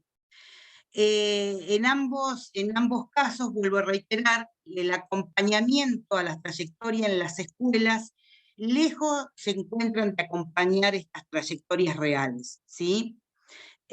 Salvo algunas excepciones, no queremos generalizar, pero salvo algunas excepciones, las escuelas no acompañan estas trayectorias que están destinadas, después vamos a contar en la normativa vigente, tanto a todos los estudiantes nacionales, connacionales, y también a los estudiantes migrantes respecto a la vigencia de la 28871 en su artículo 7º. ¿Sí? Que hoy mencionaron varios artículos de la 25871, pero el 7º que habla de, a pesar de no tener la regularización, ¿sí?, del DNI, los estudiantes migrantes tienen derecho, ¿sí?, a la escuela, a transitar la escuela primaria, secundaria, ¿sí? Bien, la siguiente filmina justamente hablamos de eso, ¿sí? Que para los migrantes, digamos, todos sabemos, y ustedes saben, porque aquí están las especialistas, en el artículo 7º menciona, digamos, que ante la irregularidad migratoria no se puede impedir la admisión a las escuelas, ¿sí? Y todas las resoluciones del Confederal, ¿sí? Esto se basa también en la 26206, que es la Ley Nacional de Educación. Sobre esto, y después vamos a contar, hay un total desconocimiento en los discursos docentes, ¿sí? Otra cuestión que, según nuestras entrevistas así de primera mano, nos delata, ¿no?, es la falta de formación teórica, podríamos decir, conceptual, respecto al acompañamiento a las trayectorias, ¿sí?, con conceptualizaciones que tienen que ver con la igualdad-desigualdad, la inclusión-la exclusión, la justicia curricular, el derecho a la educación, la interculturalidad, ¿sí? Son todas categorías sobre las que existe, no sé si desconocimiento o a veces también resistencia, que es otro punto que luego ponemos ahí abajo, ¿sí? La gran resistencia y xenofobia y hasta un taunismo, entre comillas, exacerbado, en algunos discursos docentes, ¿sí?, que tienen que ver con el contexto de crisis, desocupación, alta inflación, que culpabilizan a las migraciones, cuestión que ustedes ya han anticipado y han dicho, ¿sí?, a través de las reflexiones de las compañeras Andrea y Silvia. Sí, otra de las conclusiones de inicio, vuelvo a reiterar que son de inicio y son incipientes, ¿sí?, de nuestro proyecto de extensión, que vinculamos también con la investigación, por supuesto, son las representaciones acerca de excesos de derechos o favoritismos, se escucha decir en los discursos docentes, ¿sí?, respecto al acompañamiento a las trayectorias, ¿sí?, tanto hacia los estudiantes connacionales y con mayor crudeza ante los estudiantes migrantes, por supuesto, ¿no?, ligadas a una mirada meritocrática que no tiene que ver con los derechos humanos, ¿sí?, respecto a la educación, comparado con países donde no hay educación pública. Entonces viene la pregunta esta de que ¿por qué los migrantes tienen que tener derecho a la educación pública?, ¿sí? Cuando sabemos que hay países donde el acceso a la educación, bueno, y a la salud están vedados. Por eso, vuelvo a decir, es interesante volver sobre el debate ¿sí? acerca de la vigencia de la 25871.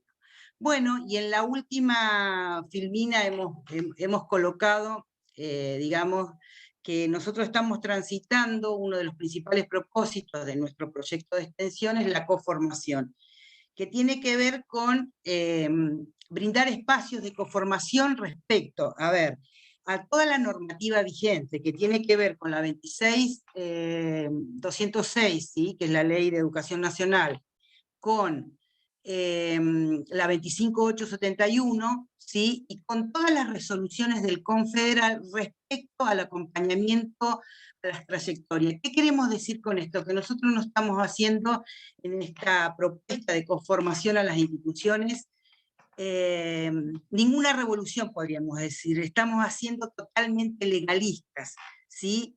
Y respecto a estas normativas que aún no se terminan de cumplir, ¿sí? Que fueron muchas sancionadas, bueno, desde la ley, desde la 26206 en el 2006, bueno, la 25871 sancionada en el 2003, y en el 2009 hubo toda una serie de resoluciones del Confederal. ¿Qué quiere decir del Confederal? Que todas las provincias de la Argentina se pusieron de acuerdo, respaldaron estas resoluciones y a las que tienen que cumplir, pero que muchas de las veces no las cumplen, o hay desconocimiento de ellas.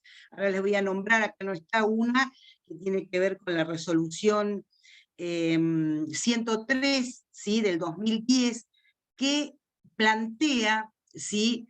el acompañamiento a las trayectorias y cómo las escuelas deben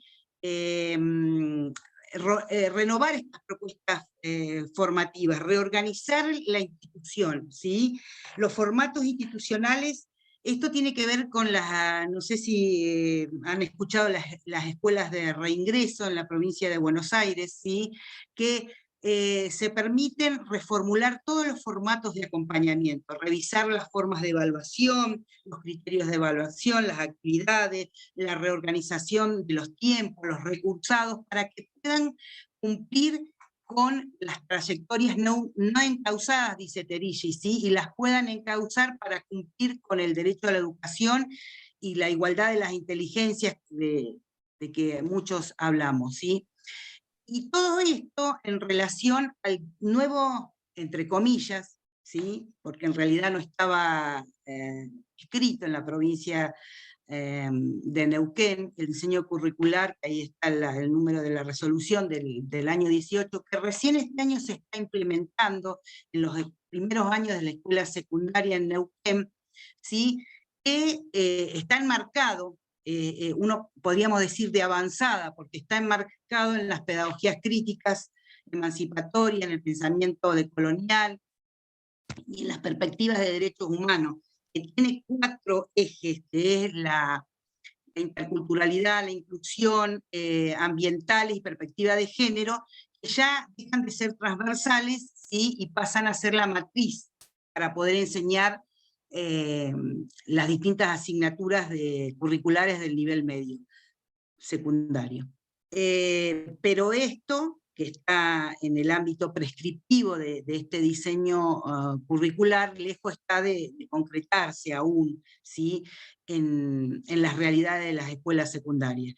Pero bueno, en eso estamos, ¿sí? en este camino, y por el acompañamiento a las trayectorias que Romina es mi compañera de equipo, junto a otra serie de cantidad de compañeros, digo cantidad porque ahora se ha sumado un equipo de como de 10 profesores de la FASE, así que estamos felices y contentas de ir haciendo, podríamos decir, escuela en el ATR, en el acompañamiento a las trayectorias, ¿sí?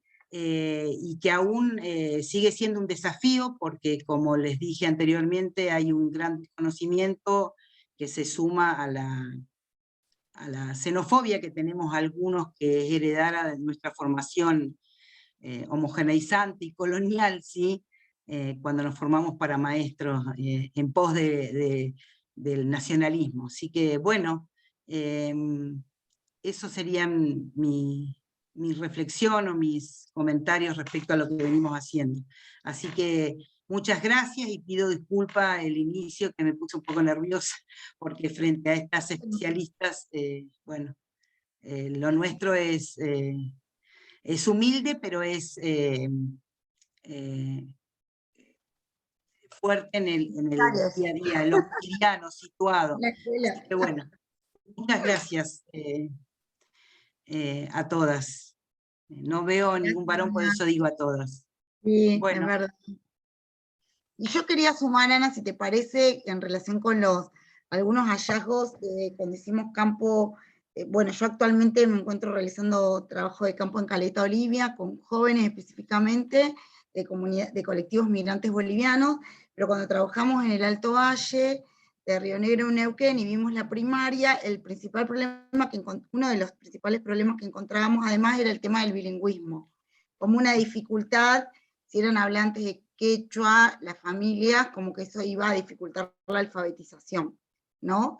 Y vimos también como una escuela de Río Negro, el Alto Valle, lleva adelante un proyecto intercultural muy interesante con una docente migrante boliviana, y esos jóvenes, yo he tenido la oportunidad alguna de entrevistar, y jóvenes, porque siempre estamos las mujeres, aparentemente.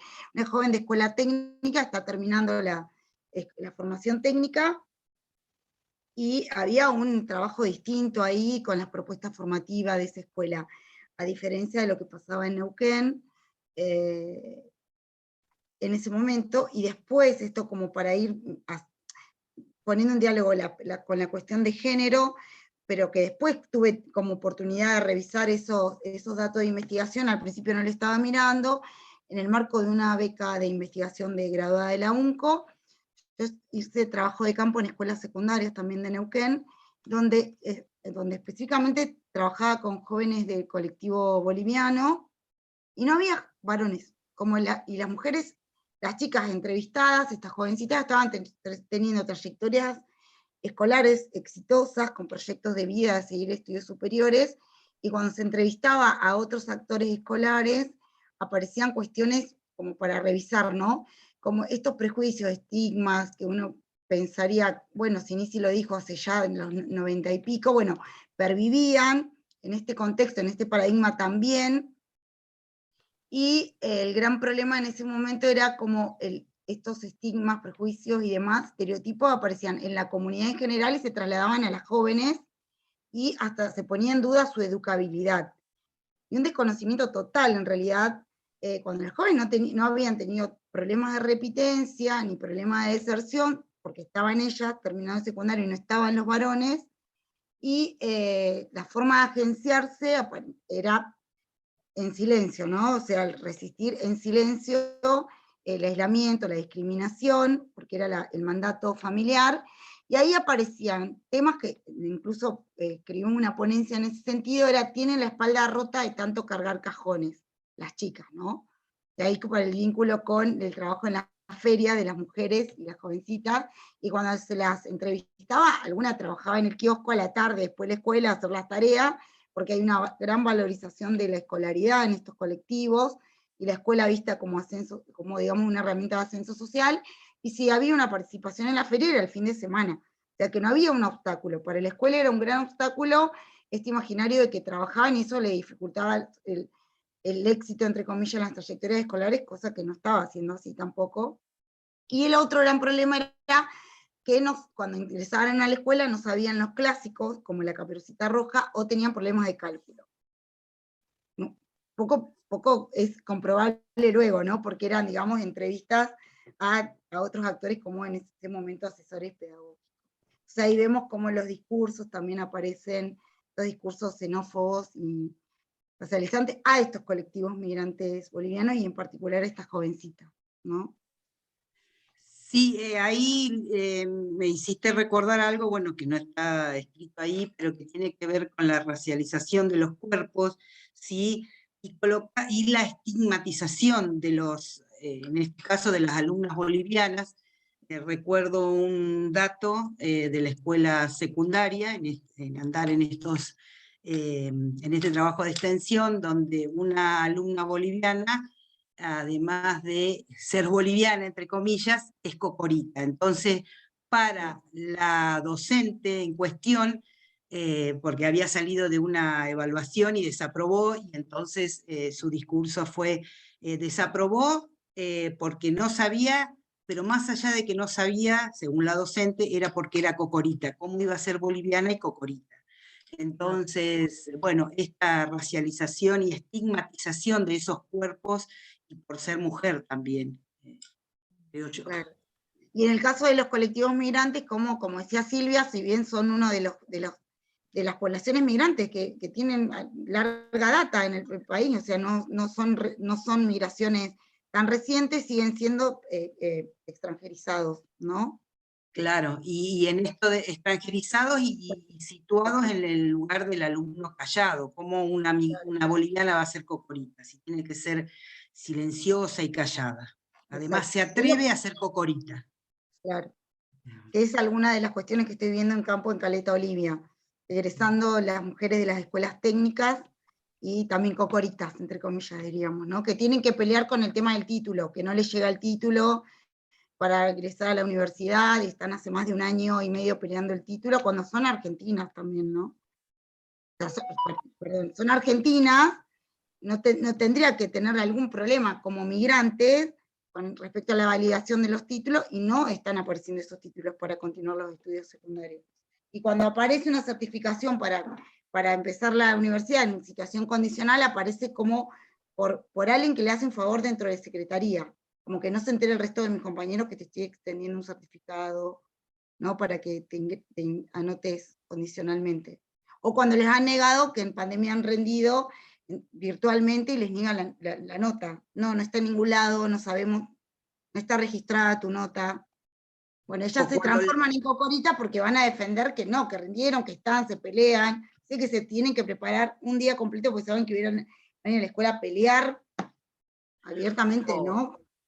O cuando hoy día en algunos pocos casos preocurre la no admisión del alumno migrante, sabiendo que aunque no tenga DNI argentino, en condiciones de irregularidad tiene derecho a estar en la escuela. Pero ha habido casos que no se los admite también. Entonces, bueno, ahí tiene que informarse y pelear el migrante, ¿sí? E informarse de su derecho. Bueno. Yo me quedo pensando en esto que decía Ana María y que decía Romina, ¿no? De cómo opera esta interculturalidad o no en las escuelas, ¿no? Esta interculturalidad que sigue siendo funcional, ¿no? Lejos está de esta perspectiva de interculturalidad crítica que hemos también cuestionado anteriormente, y que además son instituciones que estamos atravesando de forma constante, ¿no? Entonces también me quedo como pensando en esas situaciones. Así que muchas gracias, Ana María, la verdad que muy interesante. No, gracias a vos y todo tu... Y en realidad a veces ni siquiera creo que la funcional funciona en las escuelas. Ni siquiera la relacional está en las escuelas, menos la crítica, ¿no? La interculturalidad.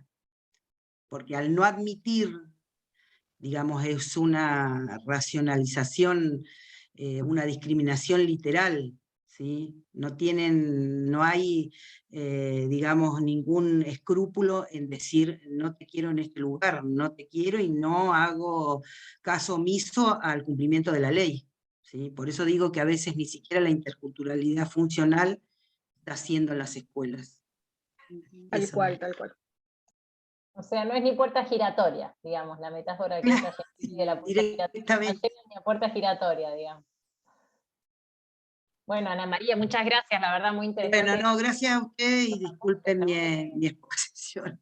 De la propuesta de extensión, la verdad es que también es muy interesante, ¿no? Este tipo de vinculaciones, ¿no? Con las instituciones. Me quedaba pensando, y mismo en diálogo con la presentación de Andrea, ¿cuál es el rol de la escuela en la construcción de subjetividades, ¿no? Digo, y qué es lo que está sucediendo, porque digo, como si la subjetividad se construyera únicamente por lo que sucede cuando esta migrante sale a la calle, ¿no? Bueno, ¿qué pasa en las instituciones que tienen que alojar con estas subjetividades, ¿no? Y qué estamos promoviendo. Sí, para, digamos, situar algún dato saliente en la ENMA, que no es menor, ¿no? El 70% de las y los participantes tienen hijes en edad escolar, y el 85% estudia en escuelas estatales. Y después respecto de lo que tiene que ver con educación de las personas adultas, bueno, el 30% asiste a algún nivel, ¿no? 1 de cada 3 migrantes asiste a algún nivel de formación. Sabemos que el estudio no suele ser la primera, no puntúa, digamos, y cuando uno escucha también los motivos de migración, no están vinculados con el acceso a la educación, pero sí deviene un argumento central en la permanencia, ¿no? Digo, en general la migración no está motivada por ello, pero sí la permanencia y fuertemente. Bueno, otro de los datos es que a las poblaciones más jóvenes son las que más estudian, y las mujeres estudian más que los varones, ¿no? También, volviendo, bueno, a la presentación de Silvia en torno a la inserción laboral, digamos, las mujeres tienen más continuidad educativa que los varones, posiblemente los varones se inserten más tempranamente en el mercado de trabajo. Y también un dato interesante es que las personas que más nivel educativo alcanzado tienen son las que más permanecen en el sistema estudiando, es decir, buscan mayor nivel educativo. A menor permanencia en el país, es decir, las poblaciones más recientes, las migraciones más recientes son aquellas que más están estudiando. Quienes viven aquí hace más de 10 años, el 19%, mientras que quienes llegaron en los últimos 5 años, el 36% está estudiando. Bueno, eso respecto después, bueno, la ENMA releva muchos datos en torno a la continuidad o la discontinuidad en pandemia, que bueno, que me parecía que era más de coyuntura, así que no los traje, pero bueno, los datos de la ENMA están disponibles, tanto para seguir haciendo cruces, ¿no? Como para, bueno, para leer el anuario donde están todos los capítulos, ¿no? Divididos por dimensiones que fueron relevadas en la encuesta. Bueno, chicas, yo quería agradecer algunas cuestiones que fui anotando, ¿no? Que como para cerrar, no sé, Romy, antes de darte lugar a vos, me quedé con Silvia, me pareció muy interesante tu cierre, ¿no? Esto de hay espacios y espacios, hay tareas y tareas, ¿no? Cómo salió incipientemente, ¿no? Esto de la interseccionalidad entre el género y el trabajo, ¿no? Cómo son condicionantes, ¿no? Cómo la inserción en el mercado al trabajo está sumamente condicionada. Bueno, en tu caso, André, me quedé pensando mucho acerca de la subjetivación, ¿no? La agencia, ¿no? Siempre pensamos a la subjetivación, ¿no? A los procesos de subjetivación a partir de la agencia en términos de acceso, ¿no? A la democracia, en términos de participación en ciertos espacios, ámbitos, pero es interesante también pensarlo desde la doloridad, me pareció sumamente novedosa esa categoría, pero también en torno a cómo desde allí se pueden generar redes, procesos justamente de subjetivación, ¿no? Emocionalidades que también subjetivan.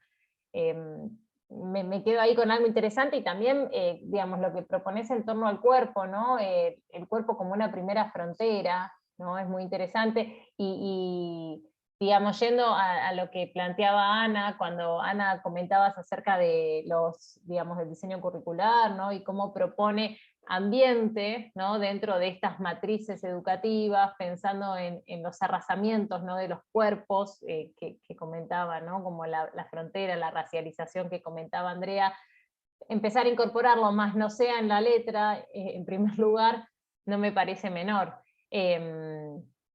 Así que bueno, y después sí, digamos, con esto último que comentabas vos, Romy, ¿no? Acerca de los imaginarios, ¿no? Y recuperando también el primer imaginario que traía André, ¿no? Bueno, el 85% de los migrantes pertenecen a países de la zona, ¿no? De la región, entonces, bueno, cómo hay que derribar los mitos, ¿no? Estos mitos que vos también traías que ocurren en las escuelas, ¿no? Acerca de cuáles son los obstáculos para la continuidad educativa, por ejemplo, ¿no? Cómo los mitos condicionan nuestros modos de vincularnos, ¿no? De esto, de garantizar derechos, porque digo, para que cuando hablamos de la informalidad laboral por parte de migrantes, bueno, estamos hablando de alguien que contrata en esa informalidad, ¿no? Entonces, bueno, no es únicamente la vulneración del derecho como si eso fuera pasivo, sino que hay un vulnerador, hay una institución que no lo garantiza, ¿no? Entonces, cómo a veces estos mitos ocultan, ¿no? Situaciones. Así que bueno, de mi parte me llevo como muchas ideas para la segunda edición. Muy, muy interesantes todas las propuestas, chicas, la verdad, muchísimas gracias.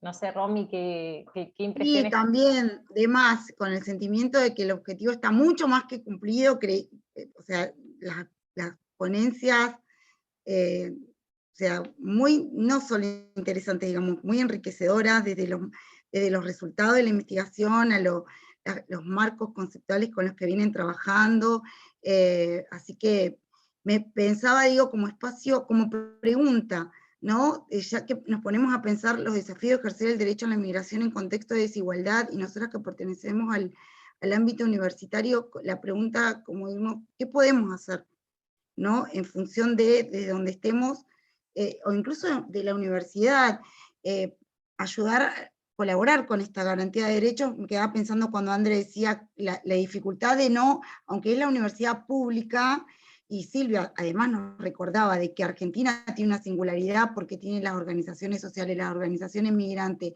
el marco normativo, digamos, que hay que ponerlo como que es ahí donde también hay cuestiones duras para seguir trabajando entre la política y cómo se implementa esa política en las distintas instituciones y cómo los migrantes pueden, ¿no?, utilizar o no es el marco normativo.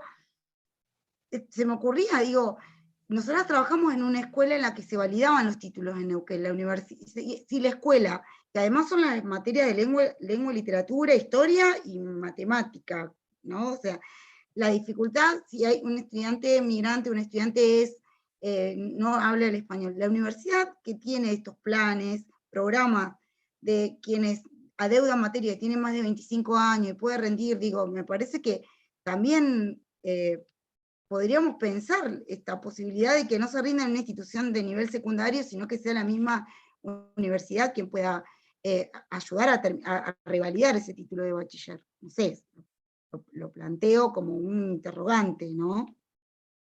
Y después pensaba en cómo los aportes de las compañeras tienen que ver con género, con trabajo, y eso aparece también, obviamente, en las escuelas en las que hemos llevado adelante trabajos de investigación, que mientras parece, o sea, estos jóvenes estudiantes participan en actividades productivas familiares, y son vistas también como formativas o de ayuda a la producción familiar, a la economía familiar, que no tiene que ver, por supuesto, no vamos a romantizar, pero no leer todo en clave de explotación infanto-juvenil, ¿no?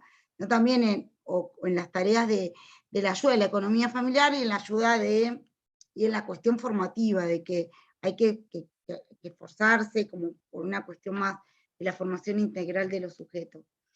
Y pensaba también por qué es fundamental seguir pensando y discutiendo ante el avance de la derecha en Argentina, ¿no? Entonces, que por un lado hoy también están, digamos, tanto las comunidades mapuches, en Cordillera, que en las que vengo hace muy poquito trabajando y viendo cómo estos discursos se reavivan, y bueno, no desconocer el escenario, que es un escenario electoral también complejo, sin temer, digamos, pero que aparecen también personajes con discursos peligrosos, y que los migrantes en contexto digamos, de derechización social han sido objeto, ¿no?, de este reavivar de la xenofobia, del racismo y la discriminación como leyes culpables de robar fuente de trabajo, que no tienen derecho a la salud, a la educación, ¿no? Y agradecerles, bueno, y no sé si los interrogantes que me planteé algunos son descabellados, o sea, ¿qué puede hacer nuestra institución universitaria, ¿no? No, a mí me parece que creo que hay que instalarlo, ¿no? Como un interrogante importante, ¿cuál es el rol de la universidad, ¿no? Digo, es producir saber, qué tipo de saber, y si con eso alcanza, ¿no? No es producir saber y divulgar. Me parece muy interesante haberla incluido a Ana, que comenta acerca de proyectos de extensión, ¿no? Que no sea tampoco incluso solamente la investigación, ¿no? Investigación y transferencia. Bueno, dentro de las patas de la universidad pública, como misión está también la transferencia, la extensión. Así que a mí me parece que ahí hay que interpelarnos, ¿no? Desde nuestro rol también, ¿no? Así que me parece que es como para seguirlo pensando. Bueno, chicas, yo les quiero agradecer, no quiero que nos extendamos porque habíamos dicho que 6:30. Veíamos que era algo más breve, dijimos, vamos a estar una hora y algo, y bueno, un placer escucharla. Sí, la No, verdad muchas gracias a ustedes, la verdad que sí, gracias a ustedes, gracias también a a quienes nos pudieron escuchar en este momento a través del en vivo que se está pasando por Facebook, así que bueno, y también entiendo que va a quedar grabado, así que bueno, gracias a los interesados en estas temáticas que, como decíamos desde el comienzo, son urgentes, ¿no? Y por eso aplaudimos totalmente esta posibilidad de encuentro, así que muchas gracias Mariana, Romina, por favorecerlo. A vos, André. Bueno, yo también les quiero agradecer por el espacio, por invitarnos, y nada, volver a celebrarlo porque también en ese mismo sentido, pensando en nuestro rol como docentes, como investigadoras, como extensionistas de la universidad, dando cuenta en este conversatorio de la bipertenencia del IPEX con la universidad, ¿no es cierto? También me parece sumamente importante invitar investigadoras que somos de la UNCO, quizás, que no somos del CONICET, y nada, y pienso que también esto, ¿no? De nuestro compromiso de hacer investigaciones situadas, territorializadas, que no respondan a un extractivismo de información y epistemológico, y creo que nuestras investigaciones vienen dando cuenta de esto. Ninguna de las tres, y creo que ninguna de las 5, realizamos investigaciones.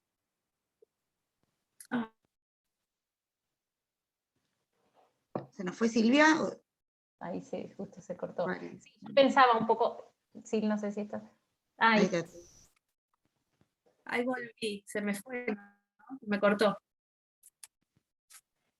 No, me quedaba con esto de las investigaciones situadas, ¿no? Y digo, también pensando en los diseños curriculares que traía Ana, ¿no? Que bueno, que son de reciente implementación para Río Negro y prontamente para Neuquén, ¿no? Como esto de empezar a incluir, digo, que no me parece menor tomar como matriz al ambiente, ¿no? Para empezar también a discutir sobre esto, y cómo los arrasamientos de los territorios se llevan también a los sujetos, ¿no? A los y las. Entonces, me parece que hablar de subjetividades, ¿no? Y hablar de ejercicio de derechos y de agencias y de redes, ¿no? Creo que tiene que ver con resistir, como decían también una de las presentaciones que tomé acá nota, ¿no? Esto de poder resistir no me parecía menor. Así que, bueno, nada, me pareció muy, muy sugerente el espacio. Eliana, no quiero dejar de agradecerte que estuvo acá con nosotras en la previa, en el armado de la comunicación y ahora dándonos soporte también.